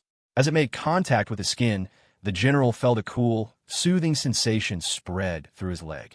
It was an indescribably pleasant feeling. He closed his eyes, a look of contentment on his face. Mac remained kneeling, watching him closely. Grandpa, how do you feel? The general didn't answer. Everyone held their breath, especially Lawrence. He could feel it returning, the overwhelming, unstoppable power of his leather belt. He was going to sacrifice his son tonight. A son's sacrifice brings boundless power. Asher had gone too far this time. After a long moment, the general opened his eyes. He stood up from his chair, an irrepressible grin spreading across his face. Ha ha ha. Good. Very good. The effect of this patch is incredible. Mac let out a sigh of relief and stood up as well. She was happy for her grandfather, but even happier that her cousin was so much more than he seemed. She used to think he was just a playful slacker with no real skills. Who would have thought he was a hidden master, capable of producing such a miraculous remedy? She felt like she understood him less and less. She wasn't the only one. Lawrence and Eleanor exchanged a bewildered look. After so many years of marriage, they knew their son's capabilities, or lack thereof. Lawrence's eyes said, "When did that brat get so capable?" "What's going on?" Eleanor's glance replied, "How should I know? As long as our son is successful, that's all that matters." "Lawrence, damn it, that kid has been hiding this from me for so long. He has these skills, and he doesn't use them? I'm going to teach him a lesson." "Eleanor, don't you dare. If you do, you're sleeping on the floor tonight." "Lawrence." Warren approached his father. "Dad, how do you really feel?" He was just as stunned as everyone else. The general was in high spirits. "I feel much better. I can walk with a spring in my step again." Warren's eye twitched. "Please, Dad, just take it easy." He figured the patch had probably restored about a third of what his father was claiming. No, even a fifth would be a miracle. But a few moments later, Warren's face was burning with embarrassment. He never thought he'd be proven so wrong, so quickly. After another lap around the gala, Asher found himself back where he started. More accurately, he'd been captured and returned. This time, however, he was happy to be there. A good mood made everything more pleasant. The starting point was the table with all the heroines. The atmosphere was strange. The women exchanged confused glances while Asher, sitting next to Scarlett, kept bursting into fits of laughter like a lunatic. They had no idea what he was laughing about, and his inner monologue wasn't helping either. It was just a stream of pure, unadulterated glee. Finally, Zara Thorne couldn't take it anymore. "Asher, what are you laughing at?" Asher struggled to compose himself. Her question just made it worse. His face turned red as he tried to suppress another laugh, but it burst out as a snort. It's nothing. I was just thinking what a nice night it is. The moon is so full." It was a terrible lie, but to him, the situation was just too funny. Using Anya's hand to help the smirking dragon, putting the broken plot back on track. It was a beautiful thing. Yes, that was him. Just your friendly neighborhood villain, doing good deeds in secret. He helped people for the fun of it, then disappeared into the shadows, his work done. Okay, he couldn't keep that up. He just wanted to finish the plot and go home. Was that so wrong? But damn, this was hilarious. A full moon? How can you tell? Zara asked, glancing up. There was only a ceiling. Asher was happy, and so was the she-devil beside him. Scarlett took a sip of her wine, then poured him another glass. She guessed that the only things that could get Asher this excited were a trip to the spa or a successful manipulation of the so-called plot. It was obvious. The little fool had found another way to help Leo Flynn. But she wasn't worried. Past experience had shown that the more Asher tried to help Leo, the more things backfired. In fact, Leo would probably be better off if Asher did nothing at all. But what did she care? Asher cleared his throat, forcing himself to calm down. This wasn't a good look. People were going to think he was an idiot. And he still had some pride left. "It's nothing, really. I just thought of something funny. Hey." Asher's words trailed off. He froze. In the distance, the Prescotts were walking toward them, along with his own parents. General Prescott's face was glowing with health, and his stride was powerful and confident, much smoother than before. Asher was still trying to process this when they arrived at the table. The other heroines were just as confused. What was going on? Still, they remembered their manners. They weren't just representing themselves, but their families. They all offered polite greetings. General Prescott looked at the group of young women, and Eleanor leaned in to introduce them. "Ha ha! So these are the future heads of New York's 4 great families," the general boomed. "All beautiful and capable. Do any of you have someone special? Do you need an old man like me to play matchmaker?" The women exchanged glances and shook their heads, politely declining his offer. Mac's face turned bright red. Her grandfather had no filter. She desperately wanted to tell him that every single woman at this table was interested in her cousin. "Grandpa, you're wasting your time. It seems you all have someone in mind already." "Ha! Forgive an old man for meddling." The general chuckled, unbothered. Suddenly, Asher felt a chill run down his spine. It started at his feet and shot straight to the top of his head. He followed the feeling and found the old general glaring at him. There was a hint of resentment in his eyes, like a spurned lover. Asher shuddered. What the hell? What's his problem? I didn't do anything. He racked his brain, trying to think of what he could have possibly done wrong, but came up blank. The next moment, something even more shocking happened. General Prescott turned to Asher and gave him a deep, formal bow. "Asher." What? His mind went blank. What was happening? It wasn't just him. All the heroines were staring, completely baffled. Lawrence and Eleanor rushed forward to help the general up. Wallace, what are you doing? Don't treat us like strangers. That's right. That little brat was just doing his duty. He's supposed to help you. I helped Grandpa Prescott. When? How come I'm the last to know?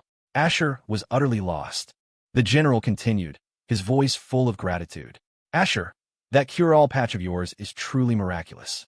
I thought I would take the pain in this leg to my grave, but now it seems I won't have to. It's all thanks to you. Cure-all patch? What cure-all patch? I have no idea what you're talking about. Asher panicked. He jumped to his feet. It wasn't me. I didn't do it. I don't know what a cure-all patch is, he practically shouted. He was genuinely frantic. Hadn't he given the opportunity to the smirking dragon? Did something go wrong? The more he thought about it, the more absurd it seemed. This was the protagonist's miracle, not his. He couldn't take the blame for this. If he did, what would happen to the smirking dragon? His loud denial stunned everyone into silence, especially General Prescott. What? If Asher didn't send it, who did? Did Mackenzie lie to me? But if not Asher, then who?